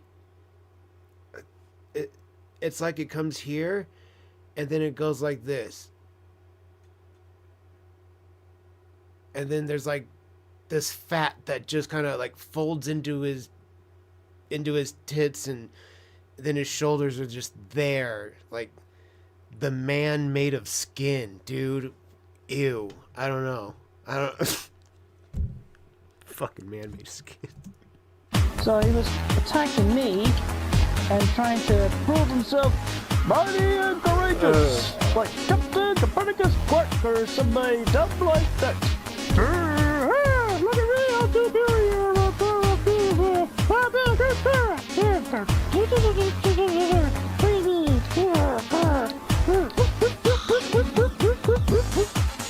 And it was just a whole bunch like that, but they were getting tired of it, and I was getting tired of hearing about the internet. And then he realized, oh wait, you're the Christian Chandler? Did you up here, Sonic and Roast you? That's me. Well, I got dirt on you. Oh, what? You mean make the time I sat bare ass on the cake? Let's see who's watching. Let's see who's listening. I saw that in chat. Let's get one. Or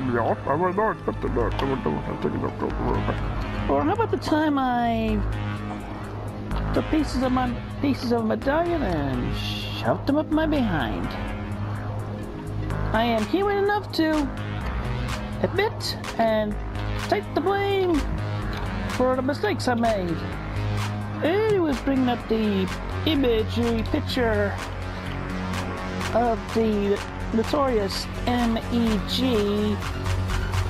and me where I gave it thumbs up there.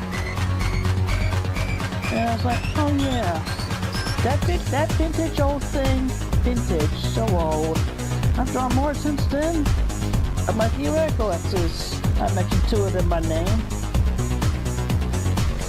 But anyway, aside from that, to try to prove himself to be the for better bill, he attacked me verbally with onslaughts of insults and whatnot, like fireballs. and I defended and I held my ground. So anyway, then it was like, well, then I issue a challenge.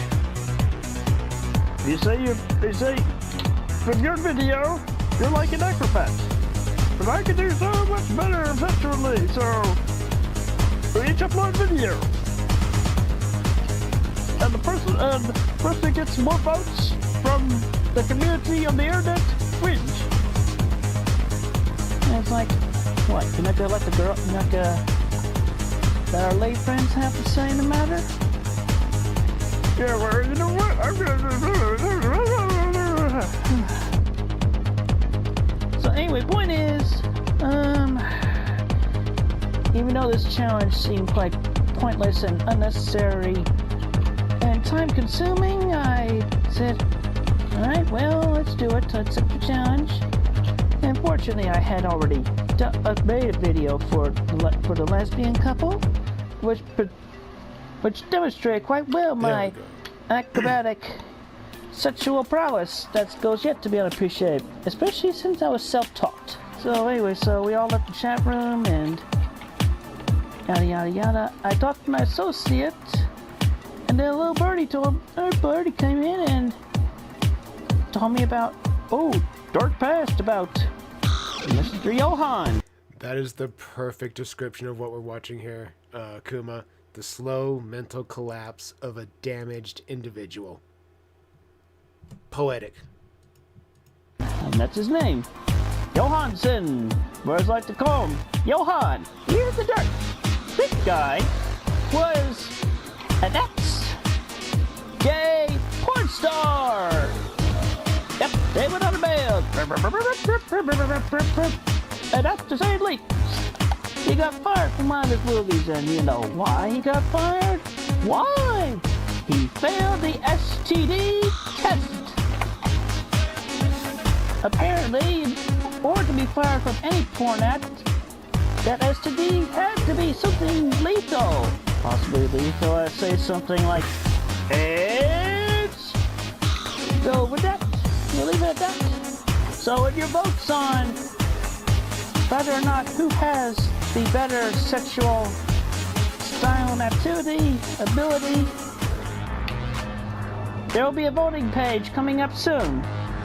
And my video on this channel and his video on his channel, there'll be links from the voting page. So that pretty much do it for now. Details coming soon. Thank you. Good night. Good night, good night, good night, good night. Hey.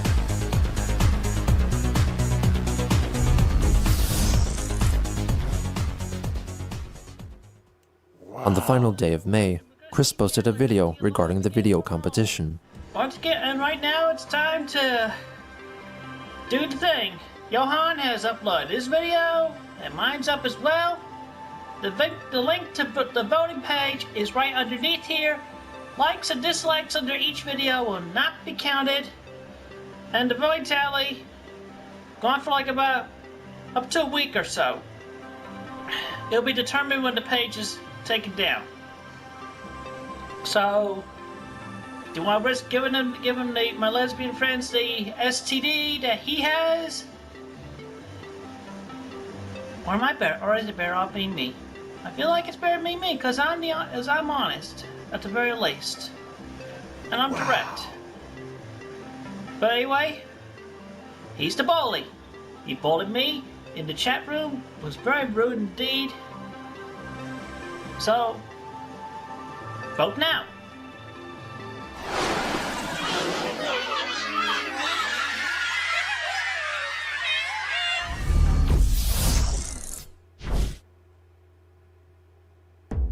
Is this a dream? No, I'm up. I'm here. Yep. I'm awake. Yep, I can feel that. I'm awake. It's not a dream. Fucking nightmare. She linked to a 2-option poll hosted by the site Straw Poll, in which she asked who had the better sex moves, linking to videos from both parties.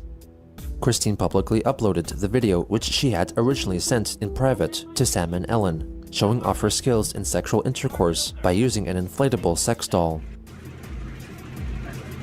Hello, Sam and Ellen. It's Christine Chandler coming to you live from a bedroom, which is separate from my workroom. Anyway, Totally. so y'all want to see a little play, huh? Not Yeah. really. I'm not naked, totally, but to get the point across. Enough to get the point across. So, remember from what you said.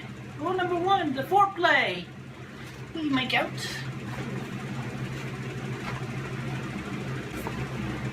And it's show the pussy. I know where it is. The clitoris would be. There's the clitoris, and the vagina is down here somewhere in the middle, and we don't want to hit the pee hole, which is in between. I know about the labia. God, dude. And, not comfortable with it yet, but I'll get around to it. I might definitely ask y'all to shower beforehand, but we could try anal. Yep.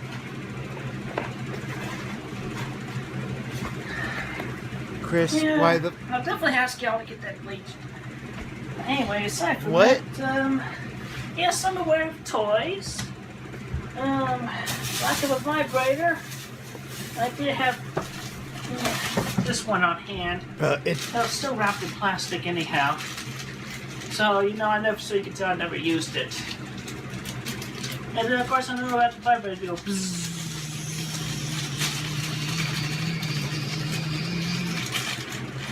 But, I mean, it's pretty straightforward, so... Alright, so let me see. What y'all want to see? Oh, yeah. The, pile driver. Which...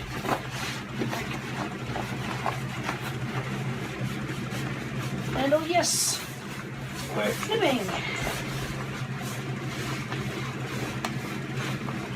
Yeah, let's put the arms upward for this demonstration. Just being. So your guys' day all fucked up now, too? Cool. All around repeatedly. What do you say? Repeatedly. Chris proceeds to spin the sex doll around repeatedly. Yeah, because that's super normal. Yeah. That's... Yeah.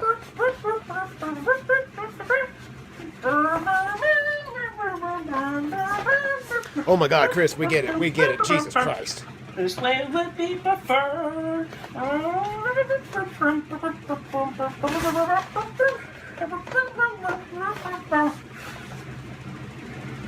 That's a good workout so far. I hope I've impressed y'all quite a bit with that. And I look forward to your reply. It still dispenses. The thing's still like 5 to 7 inches longerette. So, Sam and Ellen, please have my babies. Something about that, I don't believe it. I don't fucking believe it. Have our babies. Have our little girls. Thank you. Good night. The troll behind the Johan That was really, really weird. persona also posted a video in which a man, presumably himself, has sex with a partially transparent inflatable sex doll, very similar to Christine's. Both videos were posted on YouTube and were soon removed due to their sexual content. No shit. On June 4th, Christine uploaded a short video of herself with her cat, Polo. What are you doing to that cat?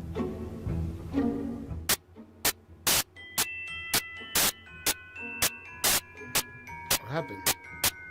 There was an apparent glitch with the recording, resulting in the majority of the 2-minute-long video consisting of a single frozen frame. She took down the video some hours later, but not before YouTube channel Quickfield Tourist downloaded the video and then re-uploaded it again. Later that day, Chris recorded another video of her snuggling with Polo, seemingly after finding that her first attempt had failed. Again, what are you doing with that cat? Hello, Mr. Polo. What's up? Yes, you're a pretty cat. Now look, there's you. I know there's I know there's somebody out there that would love that cat. That would love to take that cat and get it out of Chris's hoarder, nasty, bug-infested home. Yeah. You're You're being video recorded for your cuteness. The next day, Chris deleted the poll regarding her and Johan's sexual prowess videos. At the time of deletion, Johan was winning by a clear margin. On June 7th, she posted a lengthy Facebook post regarding motivation. I didn't feel swift today, so I'm taking an off day to recover.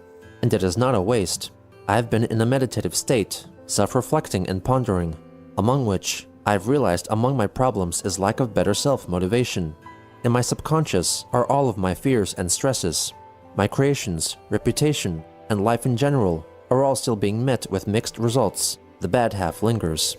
And at home, something that leaves me with a shock is inevitable, which drains me more quickly if the severity is high. And I find myself also stuck in a rut where I could be doing more work here, but something else comes up, or my ADD throws me a mental curveball towards a different focal point. To put it in a way I believe you may relate with, your daily work in front of a computer with tasks simple to you with prior educations, charts and graphs that you have created with details of the company you work for. It all went smoothly for you. But suddenly, you are met with a shock. Your lover has left you for another and will never return. The rent is past due with final notice. There is illness or maybe a death in the family, or maybe your own mind has fallen into a dark void of being lost, blank and confused beyond your own belief and understanding for hardly a noticeable reason. The following day at your job, you sit there, looking at your monitor, but you are barely able to function, even while your own mind is conscious, stuck in a constant observation-only function. You feel like you can hardly move or think. I do understand everyone has their own set of stresses, and among the creative types who feel this way as well, I have been stuck, waiting for that recovery and inspiration to finally return, so we can feel and have the energy we each require to create in our own way. I do wish it was Bob's your uncle, quick and easy for the mental and emotional recovery for me, but it's not, and the remains of the autism aren't helping much either. On June 11th, Chris posted a short paid birthday greeting for a certain Jonathan. Hello, Jonathan. This is Christine Chandler wishing you a happy birthday. At least I hope I have not missed your birthday. If I did, well, happy belated birthday. Hope you had a good day, or I hope you're having a good day. So, I don't know.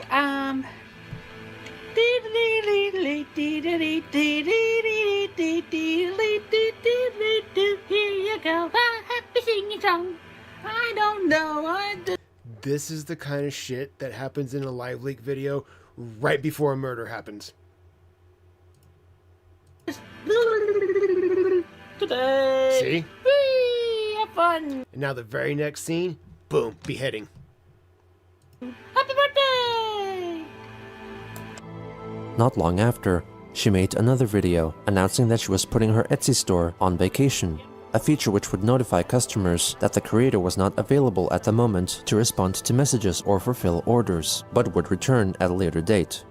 In actuality, this was not the case for Christine's store, since creators on vacation could still receive new orders on their page during this time, while Chris could not, meaning that she was likely banned from selling due to a possible combination of numerous complaints and an exceptional backlog of orders. Yes, the shop is Quickville Shopping Etsy store is currently on vacation until I catch up with my orders. So, again, that's on vacation, and hopefully I'll have all non-book orders by the end of this month, and also the books will be relocating to a different location, and soon enough after I get things going, more things going, I have the second branch of Quickville Shopping over on Zazzle opening soon, with official pieces that I will personally contributed to and actually gained up pieces of the money to. But anyway, aside from that, yeah, trouble's happening here at home again. So I'm really pressed, strapped. My mom's bothering me. I'm on my mind. More than the weight of a hippopotamus on my head, I have practically the planet Pluto. And I don't care whether it's been declassified or not, I still consider it a planet. Oh, right, donations. You can help donate to me by clicking the support button here on the YouTube channel, or you can directly send me money through PayPal. So check it out, Chris. people that use YouTube, they typically know how to do it. I don't have to give directions. I don't have to give instructions. You don't have to constantly remind them, hey, make sure you go down here, you click this button, you click the donate button, and then you can put in how much money you want to give me. They know. They know, Chris. They're not fucking stupid. PayPal to my phone number. Anyway, so This behavior really irks me. I don't like it. for that, I know. My time, zippity-doo, we're gonna have fun. I'm gonna drop it on the blade. We're gonna have some fun. I'm dropping around down. I'm having a be myself. I don't necessarily need a sword, but my figure's hanging on to one. Yippity-doo, whoopity-doo. Why should this work there?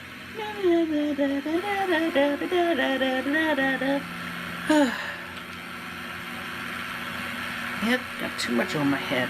My mind, my worries, so... yeah. Could use some help. So I can... But, I mean, I'm trying to get money in this house, but Mom... Yeah! Too much! Too much! Have a good day. On June 13th, Christine wrote a Facebook post addressing past reports of her spending money on Transformers figures. She clarified that one of her credit card limits was raised unexpectedly, which allowed her to use half of the money to purchase the toys and give the other half to her mother to pay off bills. She also reflected that she can finally now play with the Transformers as if they are a family, with the characters Optimus Prime acting as the father, RC as the mother, and Bumblebee as their child. She later added that the extra money was spent rather quickly, partly because her mother spent more than the minimum on bills, which placed more emotional wear on Chris's subconscious. In the replies, her Facebook friend, Jessica Quinn, commented that paying more than the minimum on bills was a smart move on her part, preventing them from paying more in the long run. The next day, Chris made a short video which featured a rare appearance from her mother, Barbara. Hello, this is Christine Chandler coming to you live from home. Anyway, my mom here is in need of medications for her lungs and whatnot. Dude. All She's right. fucking sleeping. At least say something, let them know you are alive. Oh my fucking god, dude. This is the woman you sexually assaulted? Well, anyway, it's $100 medication, and she might not be able to make it through the rest of this month, of which we get more money afterwards if you don't donate. So please send your donations that could get to me most direct to my email address through PayPal. Please do it very soon. Go Help us out here, please. Go fuck yourself, fatty. Thank you. Go earn it. The video Oh, was deleted by fucking Christine huge. after only 5 minutes, but an archive of it was later found by others and later re-uploaded. She filmed another version of the video shortly after. Hello, this is Christine Chandler coming to you live from home, and I definitely have a more urgent and special request. Oh my god, of course My you do. mother really needs her medication for her asthma. Here, look at her, guys. That's right here. That's her right there, Barbara. Anyway, it's like $100. So we really need the money because we don't Go do oh, you fat fuck. Let's just finish it. Let's just finish it. have $100. So yeah, just like So you want other people to give you their hard-earned money because you're too much of a lazy fat bitch to go out and earn something. Okay. Yep, that tracks. said earlier, you can send all donations directly to my email address via PayPal. So please help us. Have a good day. Thank you. In response to the videos, concerned Kiwi Farms user Randall Frag called for a wellness check to the Chandler's house. The officer who arrived there to check on the family situation later contacted Frag to inform him that Barbara was fine and everything was okay. Another Kiwi Farms user, NJM00CH, sent a text message to Chris, letting her know that they thought it was a bad idea for her to spend any extra money irresponsibly by buying toys. Christine replied, writing that the trolls should not be able to look at her activities on eBay. As both her mother's health and financial troubles worsened, Christine seemed to struggle with living through troublesome times. Her past success in creating merchandise now seemed to be lost, with the mounting pressure of keeping up with demands becoming too much to bear. From now on, whether she liked it or not, the strangers who looked on, prying into her private life, would become her last hope for survival.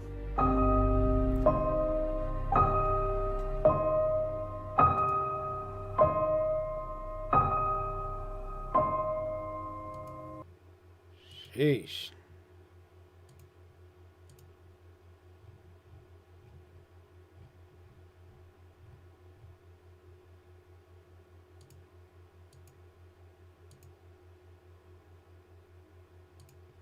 Let's get this queued up.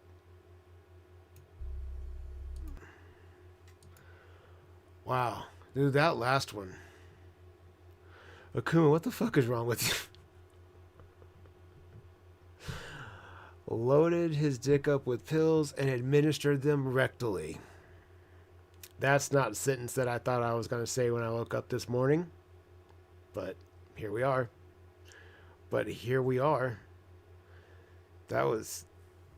Man, that was one of the more, I feel like, educational videos we've seen on Chris in a long... I mean, it was really fucking dumb for like the first, 30 minutes. But those last 10...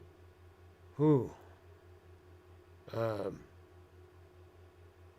What he did to that poor doll, oh my god, dude, that poor doll should sue him. Mental distress, physical assault. I think the doll will have a legitimate case against Chris in court. I don't know. Shoot. We could shoot for a double, McBrady. We could shoot a double.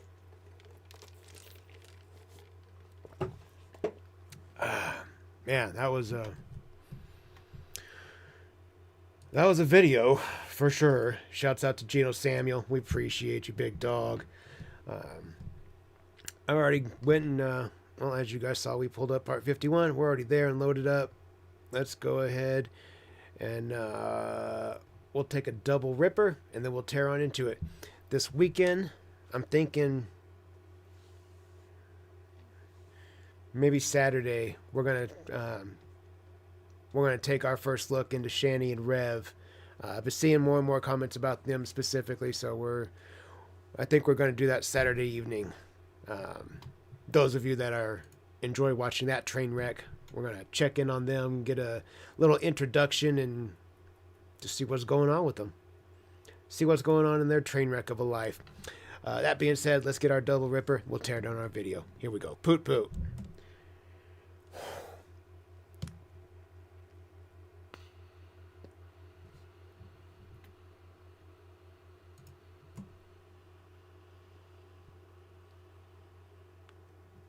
What?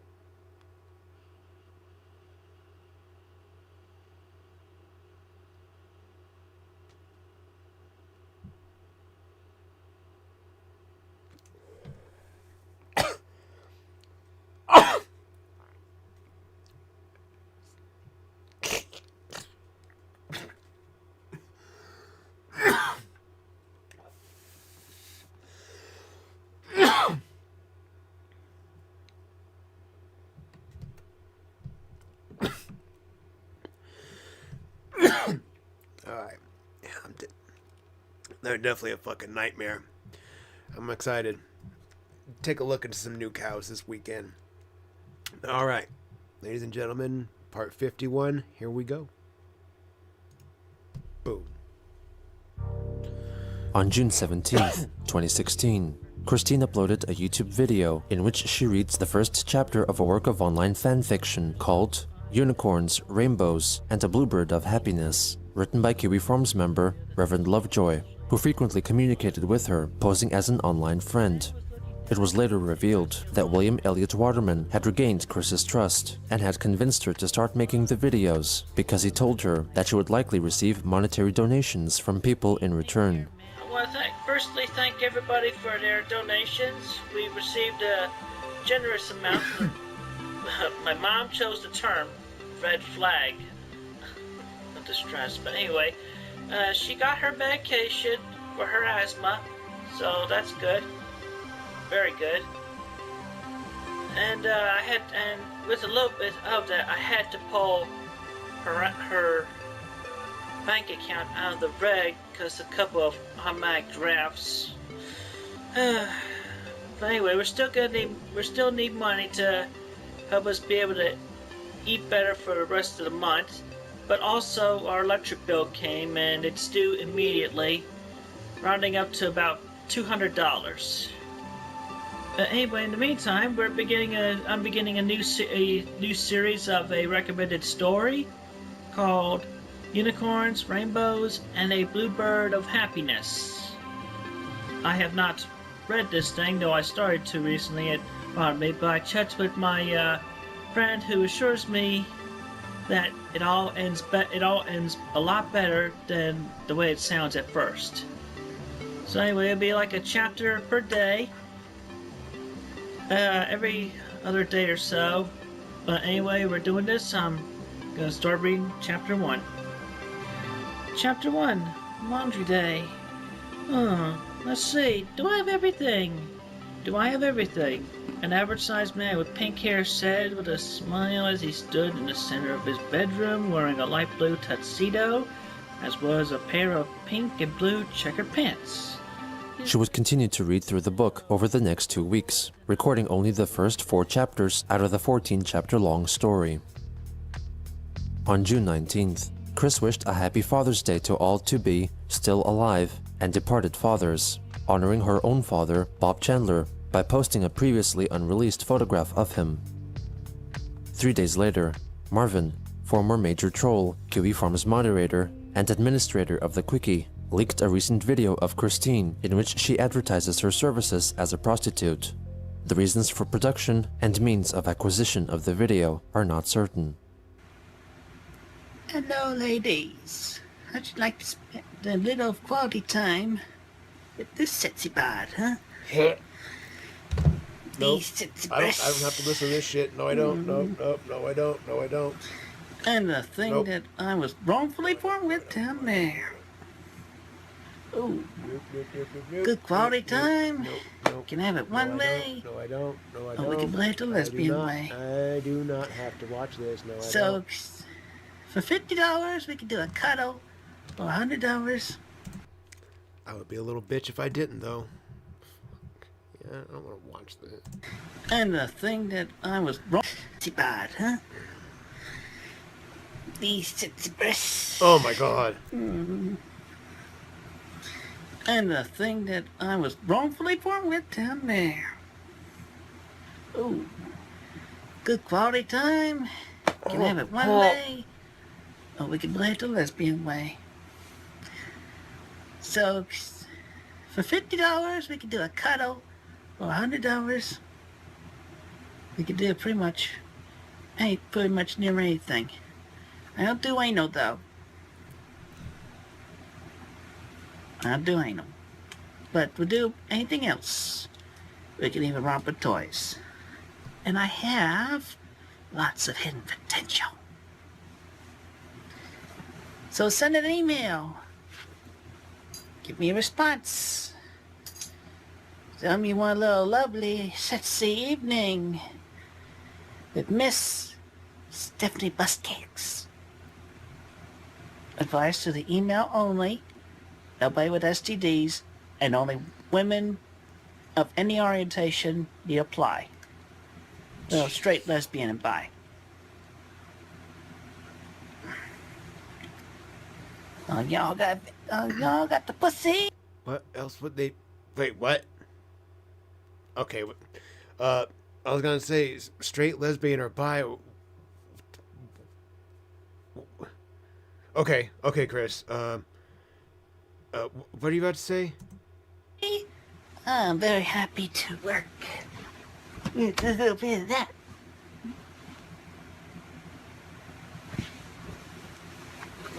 I meant to show up my booty. Did booty look good You showed off your fat roll. enough for you?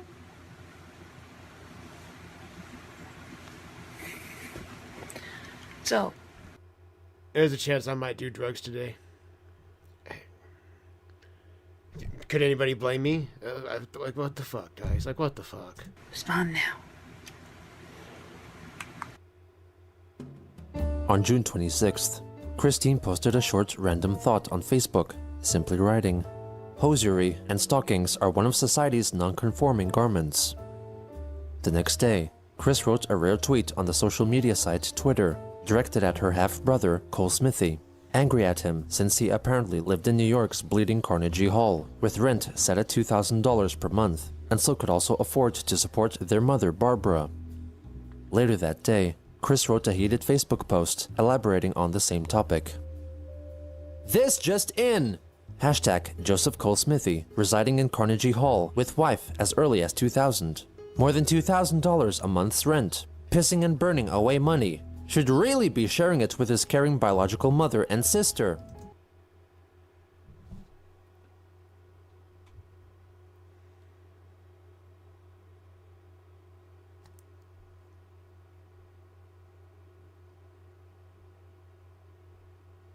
Like, where do we even start on that? Where do we start on that? More than 2,000. Why do you give a fuck what he pays in rent? It's not your rent. It's not your money. Doesn't matter. He could pay $1 million a month in rent if that's what he chooses to do. Who cares? Who cares? It's his wallet. Who cares? Pissing and burning away money. Yeah. Well, what would we know about pissing and burning away money, Chris? Yeah. What would we know about that?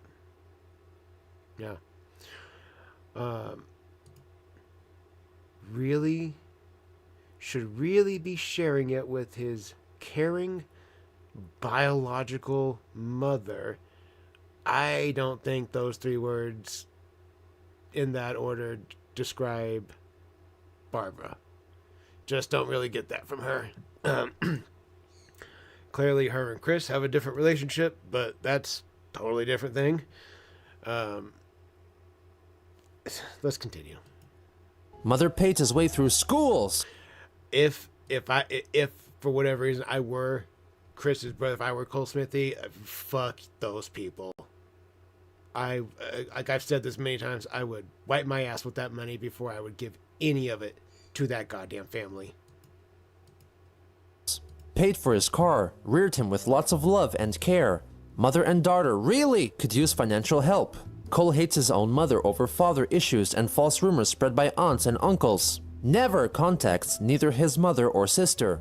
Sister, Christine Weston Chandler, quoted, "We hardly ever hear from the b****erd." Hashtag JCS is quoted to be world's smartest a-hole.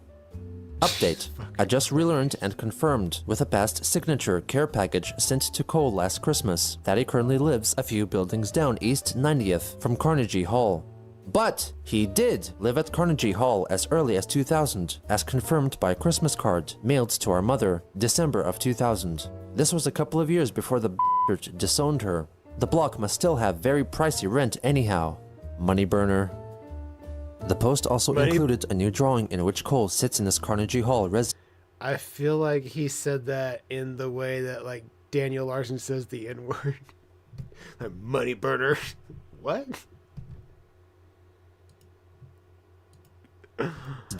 Literally burning a box of money originally designated for his mother and sister by throwing it into the fireplace. At the same time, his TV shows a report of the Chandler's house fire, while he's thinking that the theatrical play version of A Christmas Carol at Carnegie Hall is garbage due to its good ending. Christine's Trollsome gal pal, Kim Wilson, left a comment on her post, writing that Cole had a different experience with his mother than Chris did, and his feelings about her should be treated as valid.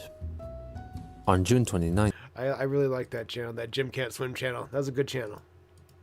She made 2 videos for YouTube, in the first of which she asks for more donations and apologizes to the male gender. But first I do have a couple of announcements to make. We received a good number of donations, but we could still do better. And yeah, it's fair. We've Are you managed for the fucking serious? most part. We've received a fair amount of donations, but we could do better.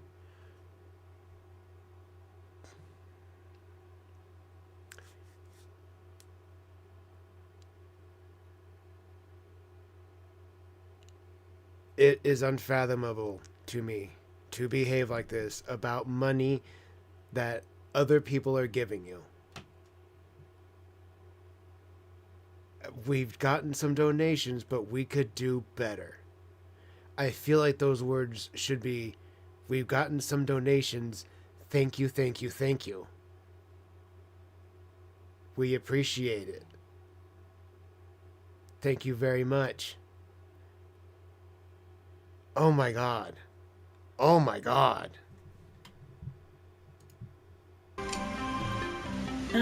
Anyway, I also have a most sincere and direct apology to all the males worldwide around the world, of which the details come to my attention that we have more than in common.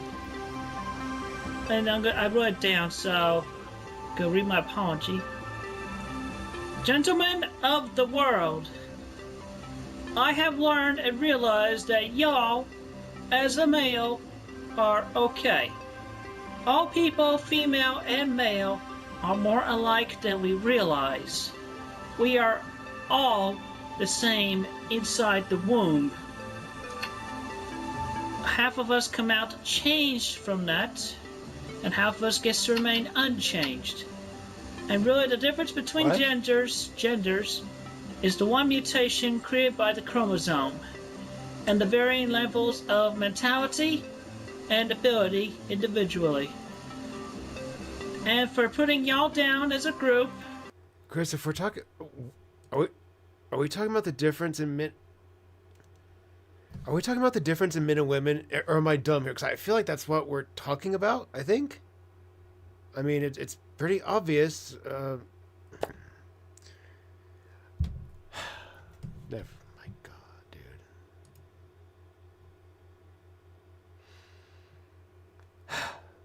Here we go. I deeply apologize. Deeply and sincerely. I respect you each as people and individuals, but I still maintain the respectable arm's length distance when being approached in person. Okay. In the next What? video, Chris states that she has allegedly cured herself of autism through the use of binaural beats. I've actually been on a subliminal project, as a lot of you, or some of you, may have been aware of through my history or whatever that I try to keep private amongst my YouTube settings. But I have been enjoying for the past 3 months the Get Rid of Autism Subliminal. The one that actually works in 3 months. You listen 3 times per day. 3 to 6 times. I have been doing it, and I've actually found myself more mentally capable. I do not blank out as much. I feel a little bit faster in mental processing. And I feel a whole lot better. So with that, I'm essentially cured of autism. Oh, and also I've actually have been able to socialize better out in public. So that's Looks another like good it. deal right there. I'm going to put the link underneath this video. And those of y'all with autism, try it for yourself. Play 3 times per day for 3 months. It worked for me. I don't think it did. That was the most autistic fucking video. I don't think it worked, Chris. Oh my God. Oh my God. I feel even more autistic On now. July 3rd, Christine wrote a post on the news aggregate and discussion site Reddit, specifically in the subreddit dedicated to discussing the series of YouTube channels That's a run good- by an organization of creators known collectively as Planet Dolan. Well, that website's definitely known for being sane, and that's a great place for Chris to be spending time. Definitely a good spot to be. Fucking Reddit. In her post, she revealed her opinions regarding a revelation learned from a recent Planet Dolan video. Hey, Boys, get ready to have your minds blown. As Planet Dolan has said, everyone is female inside the womb until if and when the Y chromosome mutates the girl to be a boy. Which, when you really think about it, with everyone being female initially, even pre-birth, being manly or manliness is very much made up. Anyhow, and you can try this at home in private, push, maybe tough, into the center of the skin patch between your legs, the taint. You may find 1 or 2 grooves hidden under there. One of them, yes, is your unbirthable vagina, since the uterus would be shrunk during the Y mutation. Punchline, if every gay male knew about this, all they'd have to do is cut their taint, and they'd have a new hole to play with. Seriously though, maybe professional sugary would be best for that business opening. Or, What? for the price of Wi-Fi and your YouTube viewing device, you could try opening it in as soon as 6 months. Less if listened to more often with a subliminal track. On July 9th, Chris made a lengthy video on YouTube featuring several announcements. Hello everybody, this is a tired Christine Chandler coming to you live from home once again with announcements. I have been made aware that the recent Dude, what?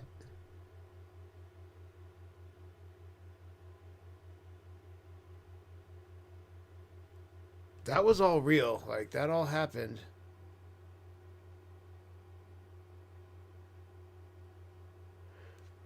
Chris, I'm not going to play with my gooch. I'm going to keep it real with you. It's not for me. I'm good. I'm good on that. I don't think I have a hidden hole under my nutsack.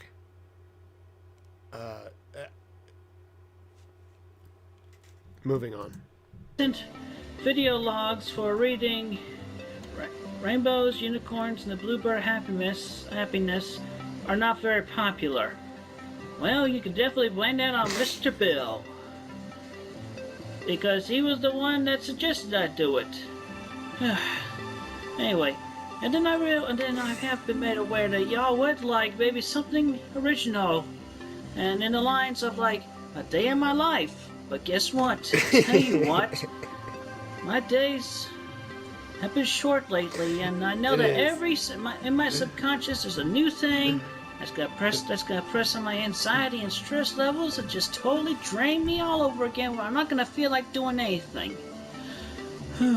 Just drives me bonkers. You got a And then the finances. There's this.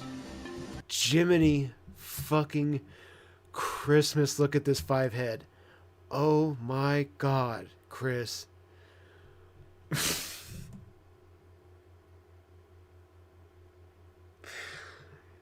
What in the fuck do you have going on here? Shit's a billboard. Look at that.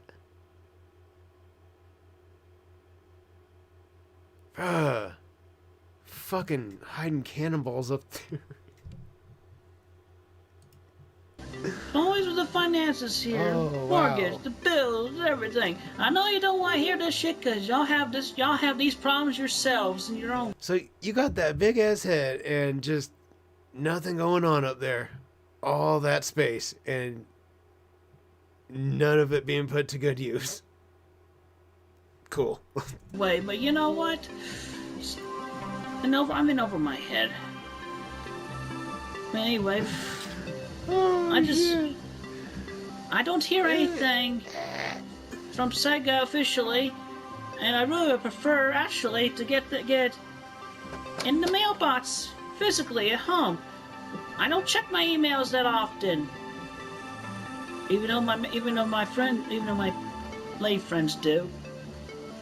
And sometimes they have to thin out the trolls and whatnot.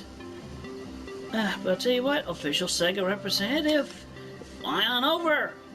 Proof, him or herself, to me, and then we could actually get talking right here in Ruckersville. But no. And Saichu is actually, I believe could be the next big thing for Sega. Could actually help pull Sonic out of the ground. With all the darn fanfiction directions shook. Kept to the original Sega, stick to the original plots and whatnot, not change a darn thing, including the arm color change, which I'm glad that got finally resolved with the new Mario and Sonic Olympic game. And then on. Finances. Mortgage payments.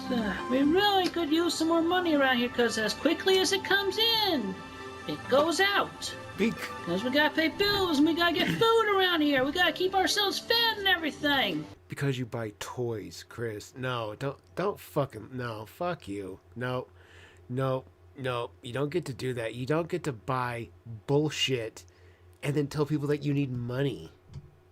No. What the fuck is wrong with you?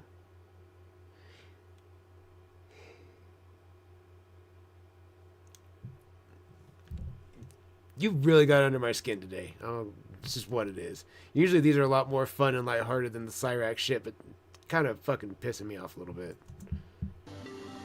Please help us. Get a job. I really do want to deliver new Sachi and Roastu content, but it's hard for me to get back to the pages and drawing with all this stress in my life. And I really would like to be able... Why don't you sell some of your Legos? I should have made little to no progress on the orders from Etsy store. I mean, I'm working on getting myself motivated to do all that. And if I had the money, I'd reimburse everybody, but I don't have $1,000 or so. It's all got to go out to the food, the bills, everything, and it's driving me crazy.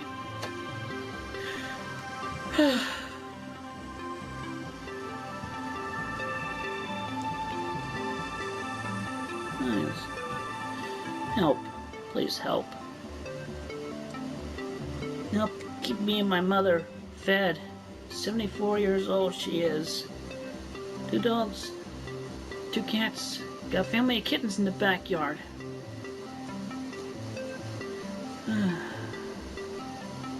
Why do you have... And I'm still looking for my sweetheart. You think I'm famous enough to actually able to get women? I have not been so fortunate. That's still on your mind? Of course it is. Of course it is. Of course it's on his mind. And yes, I've only had sex 2 times, ever, in my lifetime, so I'm not a virgin. And they were both in the same month, and that was more than 4 years ago.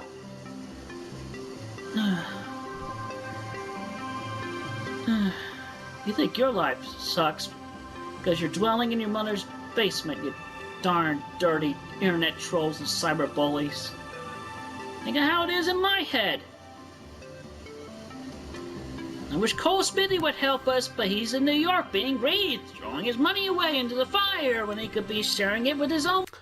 I would too if I was him. I would rather watch it burn than give it to either one of you or Barb.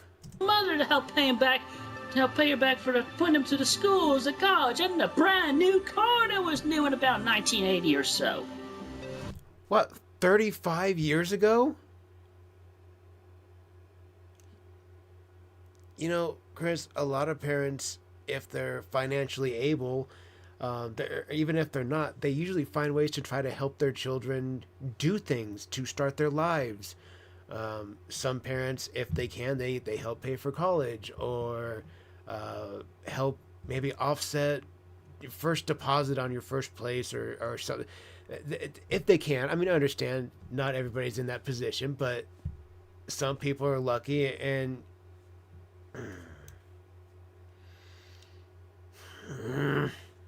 where am I going with this, Chris?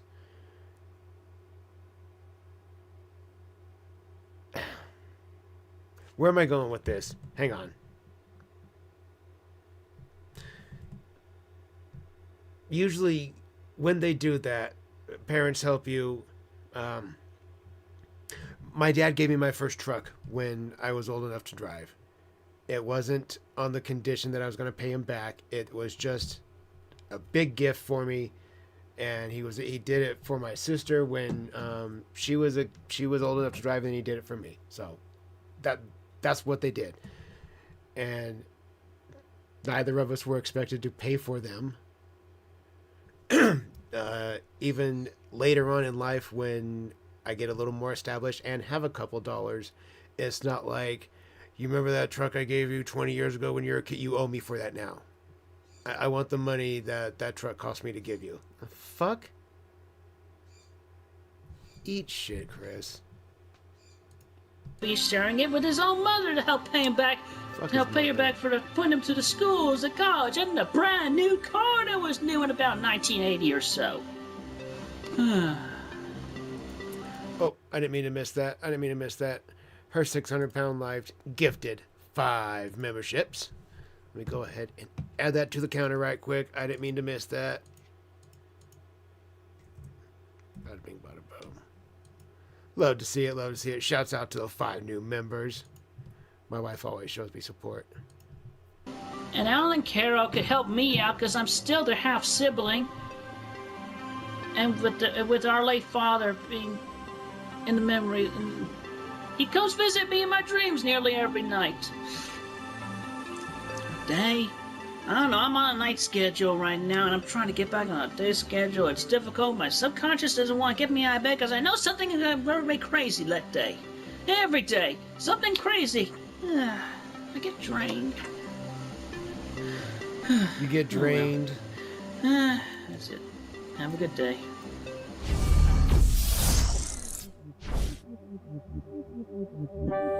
On July 10th, Chris asked her Facebook readers for $20 or $50 via PayPal. 20 or 50, that's kind of a big difference. I mean, $20 can be a lot to some people. $50, I mean, that is a lot. $20 is not insignificant. Just because it doesn't stretch very far in today's climate, it doesn't mean it's not a lot of money, because it's significant.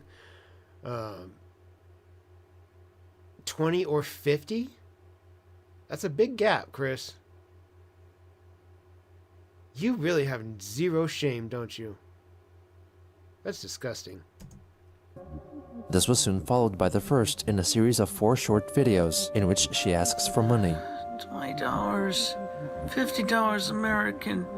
Anybody, please donate. We need the money right now. In the second video, she provided some comic relief in exchange for donations. I don't know, hey, maybe a little comedy will help. Inspire you to donate big amounts. I'm a little piggy, here's my snout. Oink, oink, oink, oink, oink, oink. 100% this is serial killer shit. I'm a little piggy, here's the meme. Oink, oink, oink, here's my snout. The third video seemed to be a result of a request from a possibly willing donator, either the YouTuber Mysterious Mr. Enter or someone pretending to be him. By request of the mysterious Mr. Enter. Flub, flub, flub, flub, flub, flub, flub, flub, flub, flub, flub, flub, flub, flub, flub, flub, flub, flub, flub. Chris proceeds to say the word flub a total of 86 times. In the final video, she thanks her donator for their contribution. My mother and I, we have received the minimum $20 that we required in the meantime for our immediate emergency. But there is a bigger emergency. My mother still has her teeth problem. So further donations are greatly appreciated to help pay for that. Okay? But anyway, thank you to everyone who individually totaled up the minimum $20 we need right now. Have a good, safe day. Fuck. On Chris. July 12th, Christine revealed on Facebook that she had been watching the animated series Sonic Boom and complained about the portrayal of the character Knuckles, writing that his grammar and common sense used to be more normal. She attributed his decrease in intellect to a possible takeover of his brain by the Y chromosomes. The next day, Chris wrote that she was feeling stressed, dizzy, and mentally lost.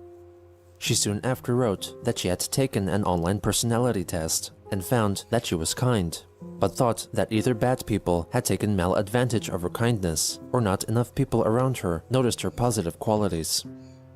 On that same day, Chris uploaded a YouTube video centered on her mother, Barbara. My name is Barbara Chandler. I presently am in need of financial help to get dental work done. That's expensive. I'm asking for donations towards my dental repairs. Any amount.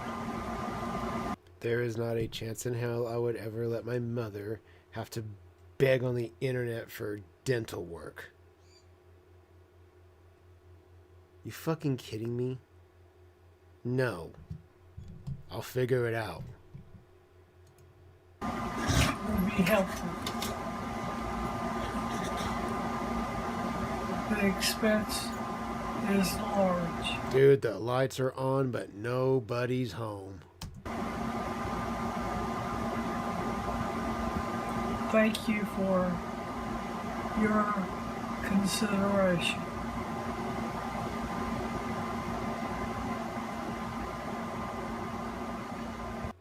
Bruh,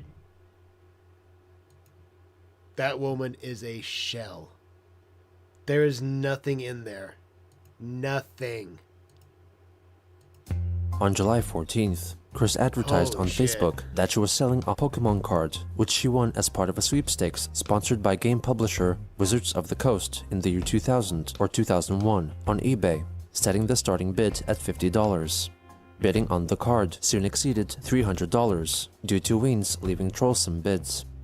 Christine soon after listed more Pokemon cards up for sale, set at $100 each, and only available as buy it now items, possibly to deter Weens from bidding falsified amounts, since by this time her first Pokemon card listed up for sale had currently reached a bid of over $9,000. Also on that date, she revealed that she had downloaded the new mobile game, Pokemon Go, but was wary of playing it due to the cons mentioned in a video by YouTuber JWitz. Chris added that she might not ever play the game because of stresses and anxieties in her life.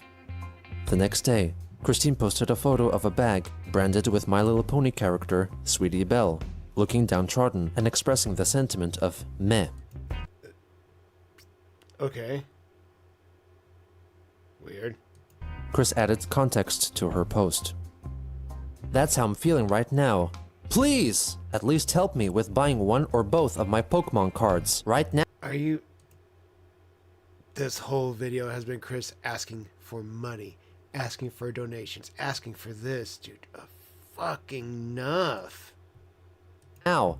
P.S. I am not on any drugs, nor have I ever smoked. You accusing, prevaricating, internet trolls, and cyberbullies. And I supposed my mother and I and our 2 dogs can starve, since nobody wants to donate to actually help us here at home anymore. You're starving because you don't want to get a job, Chris. It's nobody else's responsibility to feed or clothe or house you.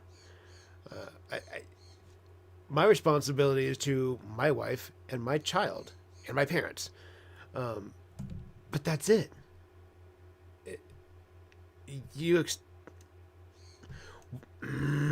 Yeah.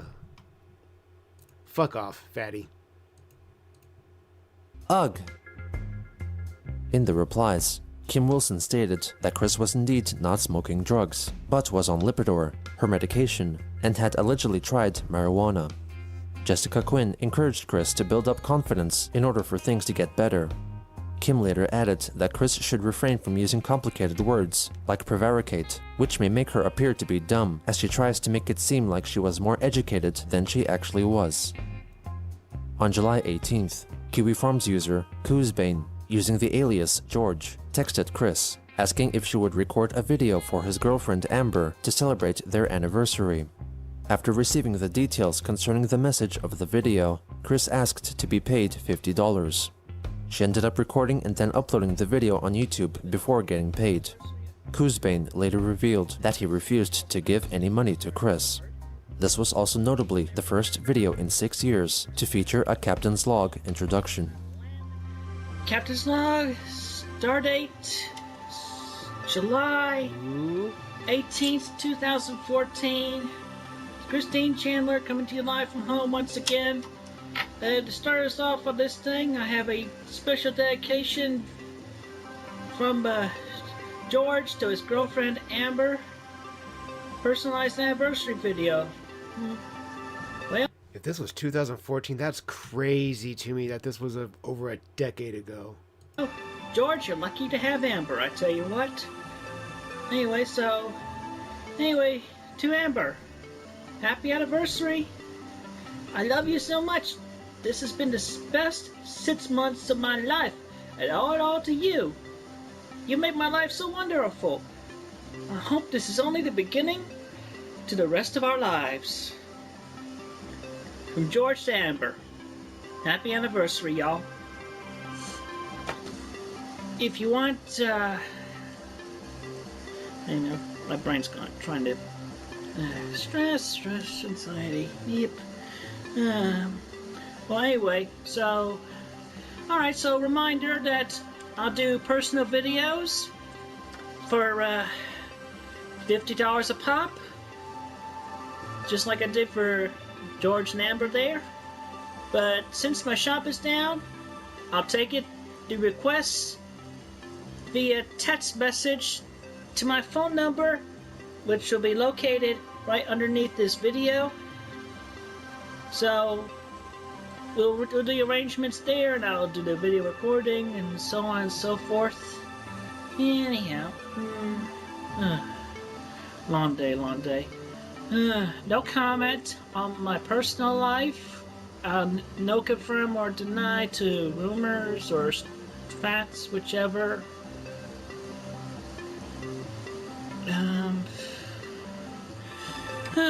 Anyway, that's it for now. Thank you, and have a good day. Have a good day. As a result of Chris publicly releasing her phone number to discuss making commissioned videos, she received a large amount of text messages from people wanting her to make videos reciting texts that were for the most part discreetly mocking of her character. Homosexual known as Josh has paid me $50 in United States currency to make this video. He is truly a crazy fucking idiot for doing so. His words, not mine. He wanted me to tell his friend Nicole that she is an attractive slut and that he admires her greatly and appreciates her filthy whore face. Happy early birthday, you magnificent piece of human garbage. You are such trash and we all love you a lot. On a more serious note, Josh also wanted me to remind you that I, Christine, am now and I've always been a worthwhile human being that deserves a great amount of respect and gratitude for over the years of creativity and effort I have poured forth. Please take a moment out of each day to think about the tremendous good I have done for you and others and what you could do to give back. Be the hero that you feel inside. Be the statue that's in your heart. And go fast. Go to PayPal and buy a personalized video just like Josh did. With much love, Josh asked me to bid you a fond farewell, and may lightning hedgehogs guide you to a path of happiness. Well, Nicole, at least he appreciates you. Over the course of the next 9 days, she released 9 videos, which were made as part of her commissioned video plan she devised in the absence of her Etsy store. These included her singing the Beatles song, Yellow Submarine. Yellow submarine, and we all live in it. We all live in a hippopotamus, a hippopotamus, a hippopotamus. We all live in a hippopotamus. Oh my god, oh my god, oh my god, what did we just see? Sitting on my Oh my head. god, dude, oh my god, And a oh my video god, in which oh my she god, sings oh my a god, supposed oh my song god, oh my called god, oh Fuck my god. Fuck Shake My Boobies. Did we just see what I think we saw? Was that...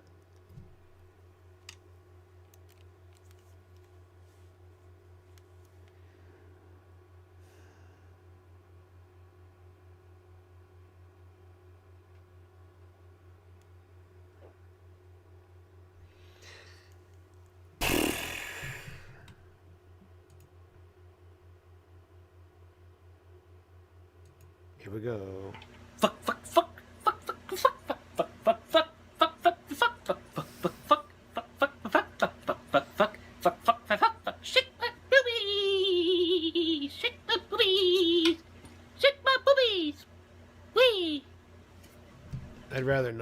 Because of the content of this video, I'd really rather not. it was soon removed, and her YouTube channel received a strike, leaving it one more strike away from being removed and terminated entirely, about which she complained in the Facebook post. This also prevented her from uploading any new videos for 2 weeks. It was around this time that Christine became depressed because allegedly some unknown lesbians told her that she was not a real female because she did not have a vagina. Believing that the subliminal frequency videos she had been watching on YouTube were having a positive effect on her, Chris thought that her inner labia was beginning to grow underneath her taint, or the space between her testicles and her anus. After drinking some alcohol, That's the gooch. Let's call it the correct medical term here. she took a knife and cut open a gash in her taint, What? thinking it would release Yo, what? Wait. her taint, or the space between her testicles and her anus. After drinking some alcohol, she took a knife and cut open a gash in her taint, thinking it would release her labia, trapped underneath. She then took photos of it and published them on the image hosting site, Imager. On July 24th, Christine made a Facebook post concerning her labia, but implied that it had naturally burst out and opened. Announcement! As a number of online people may be aware, I have been grooving with the subliminal frequencies and binaural beats towards my transition from male to female body. The source being the Subliminal Frequency Hypnosis Wizards Binaural Beats channel on YouTube.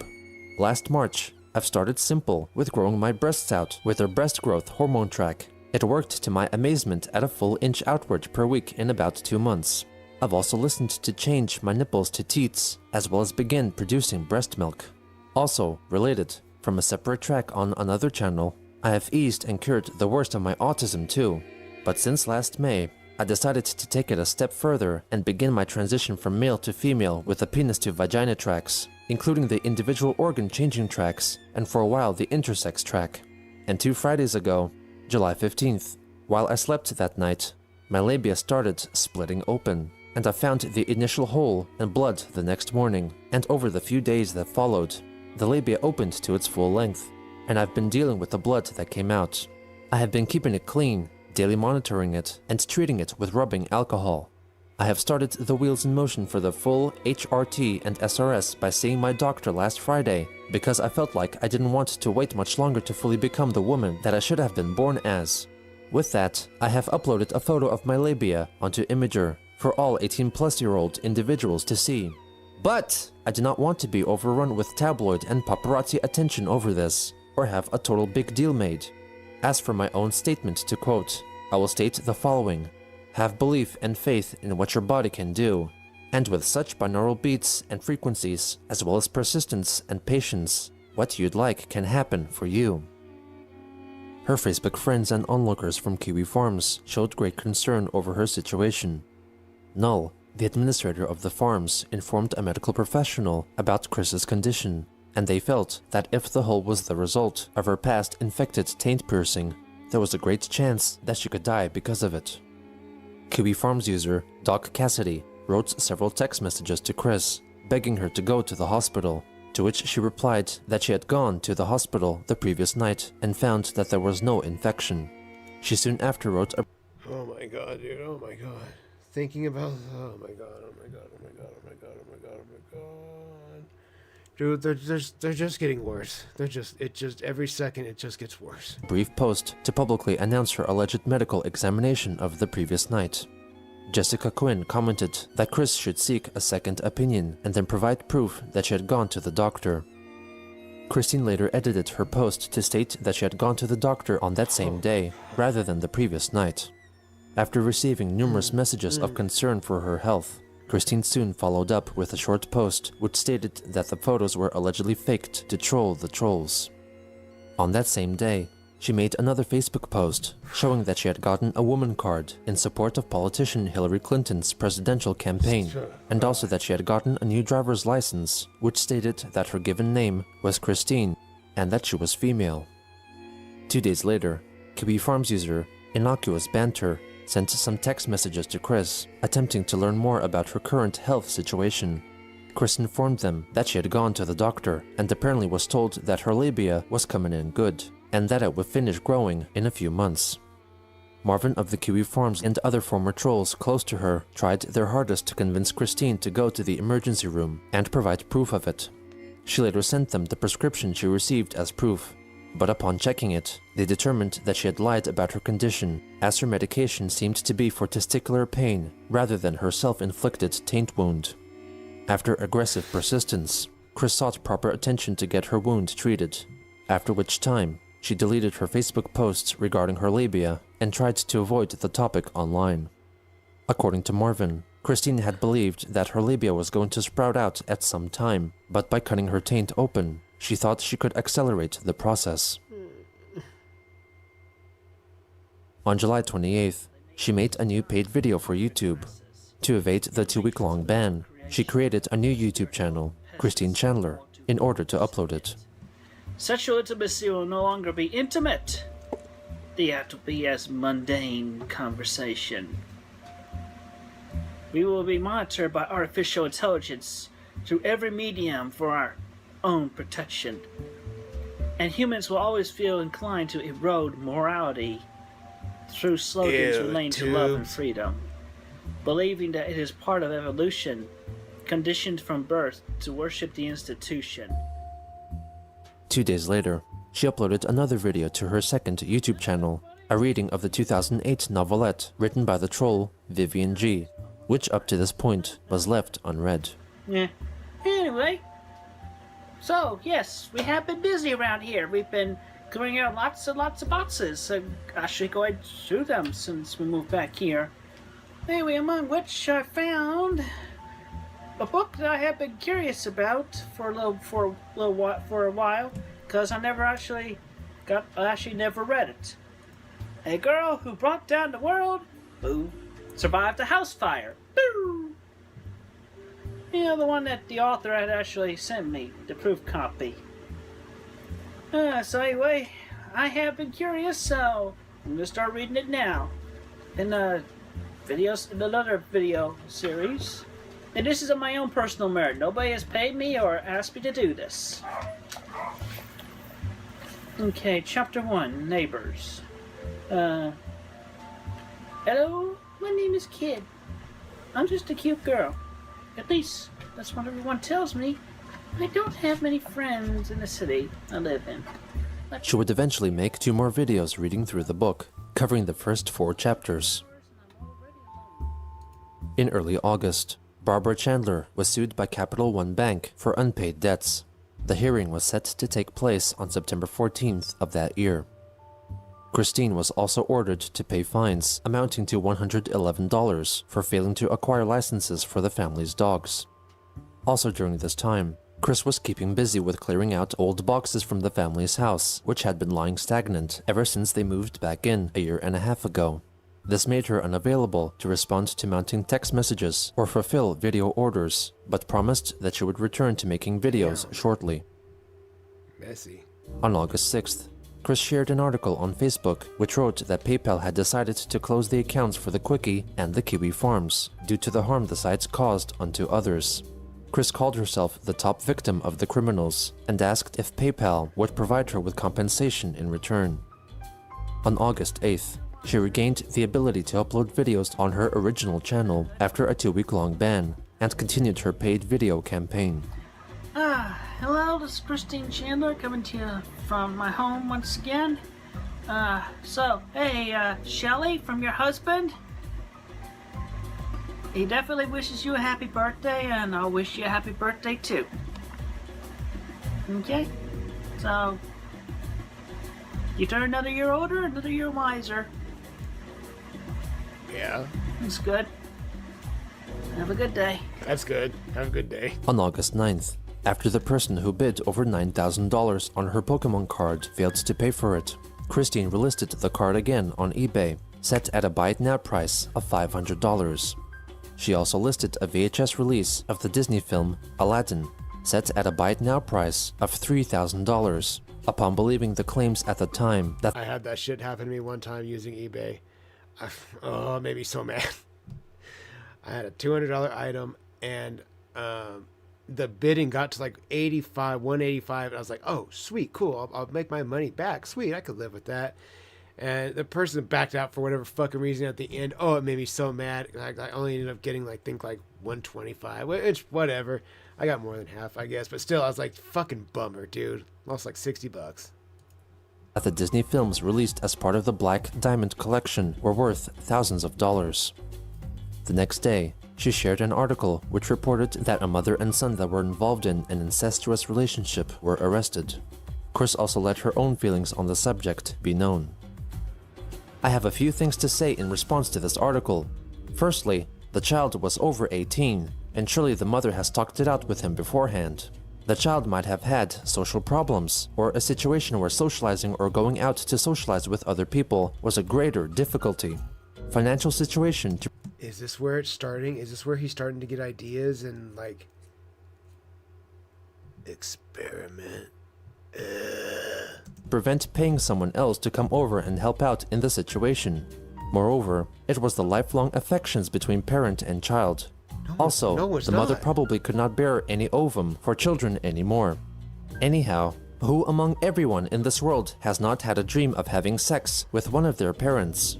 Never acting on them ever, I, myself, did have dreams of having sex with my mother. Although incest is quite a controversial topic, but there are circumstances where there would be not so much harm as one may think, feel, or believe. The child is over 18. The mother is unable to have any more children at the time. Birth control and protection is available and can be used. In the case of father/daughter, birth control definitely should be used anyhow. Also, consider if the child is adopted, not as much biological. Plus, this offers a chance for better teaching the child how to better satisfy their eventual partners.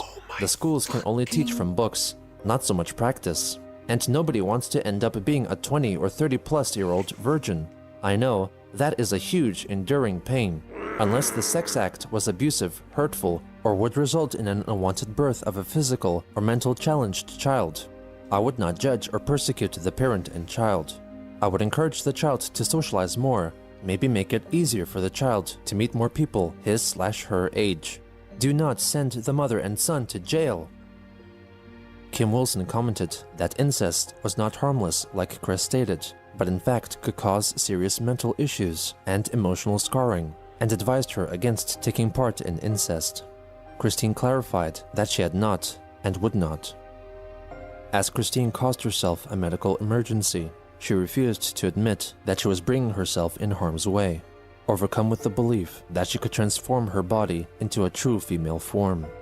With the overflow of messages of concern and advice, it appeared that rather than observing her every move out of mockery or amusement, there was an increasing number of people watching to make sure she was safe. For Chris continued to prove, day after day, that she could not live her life comfortably on her own.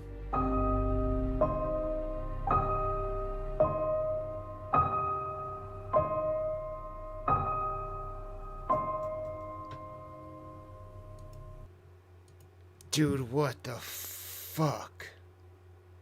He dreamed about fucking Barb?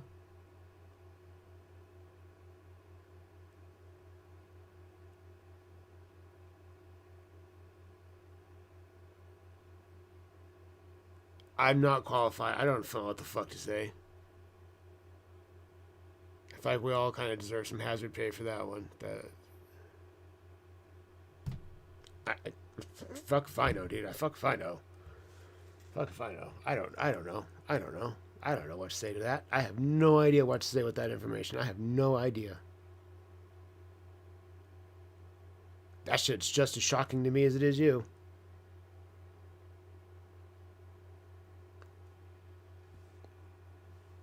I don't know.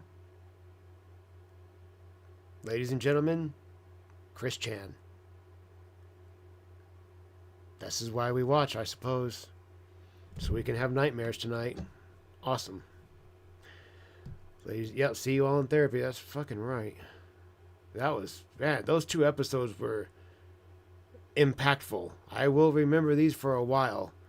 I don't know if I'm going to remember, say, hey, do you remember episode 17 or episode 32? Probably not. I'm going to remember 50 and 51. Yep, I'm going to remember these 2. They're definitely going to stand out. Yeah, I had no idea that he dreamed about fucking Barb before he actually fucked Barb.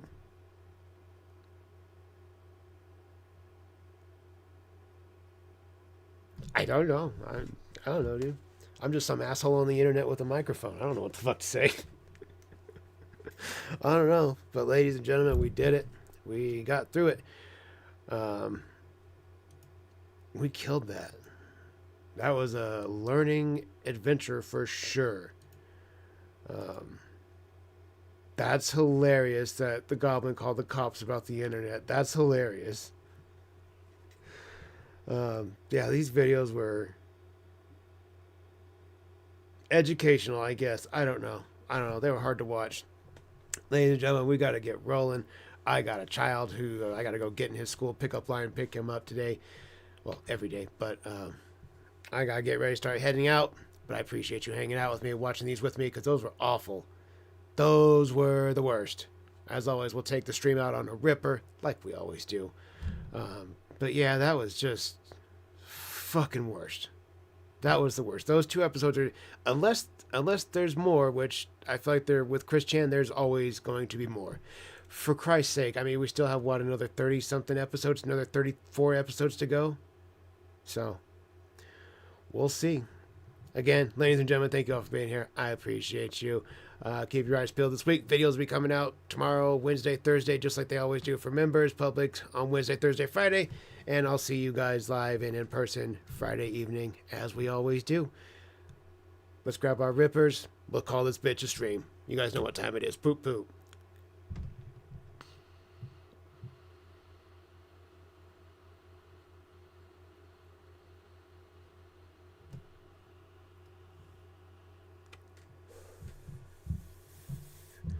Shouts out to McGrubber for providing that first video. Gino Samuel, Turbo Ninja. Appreciate you, my dude. I'll see you guys soon.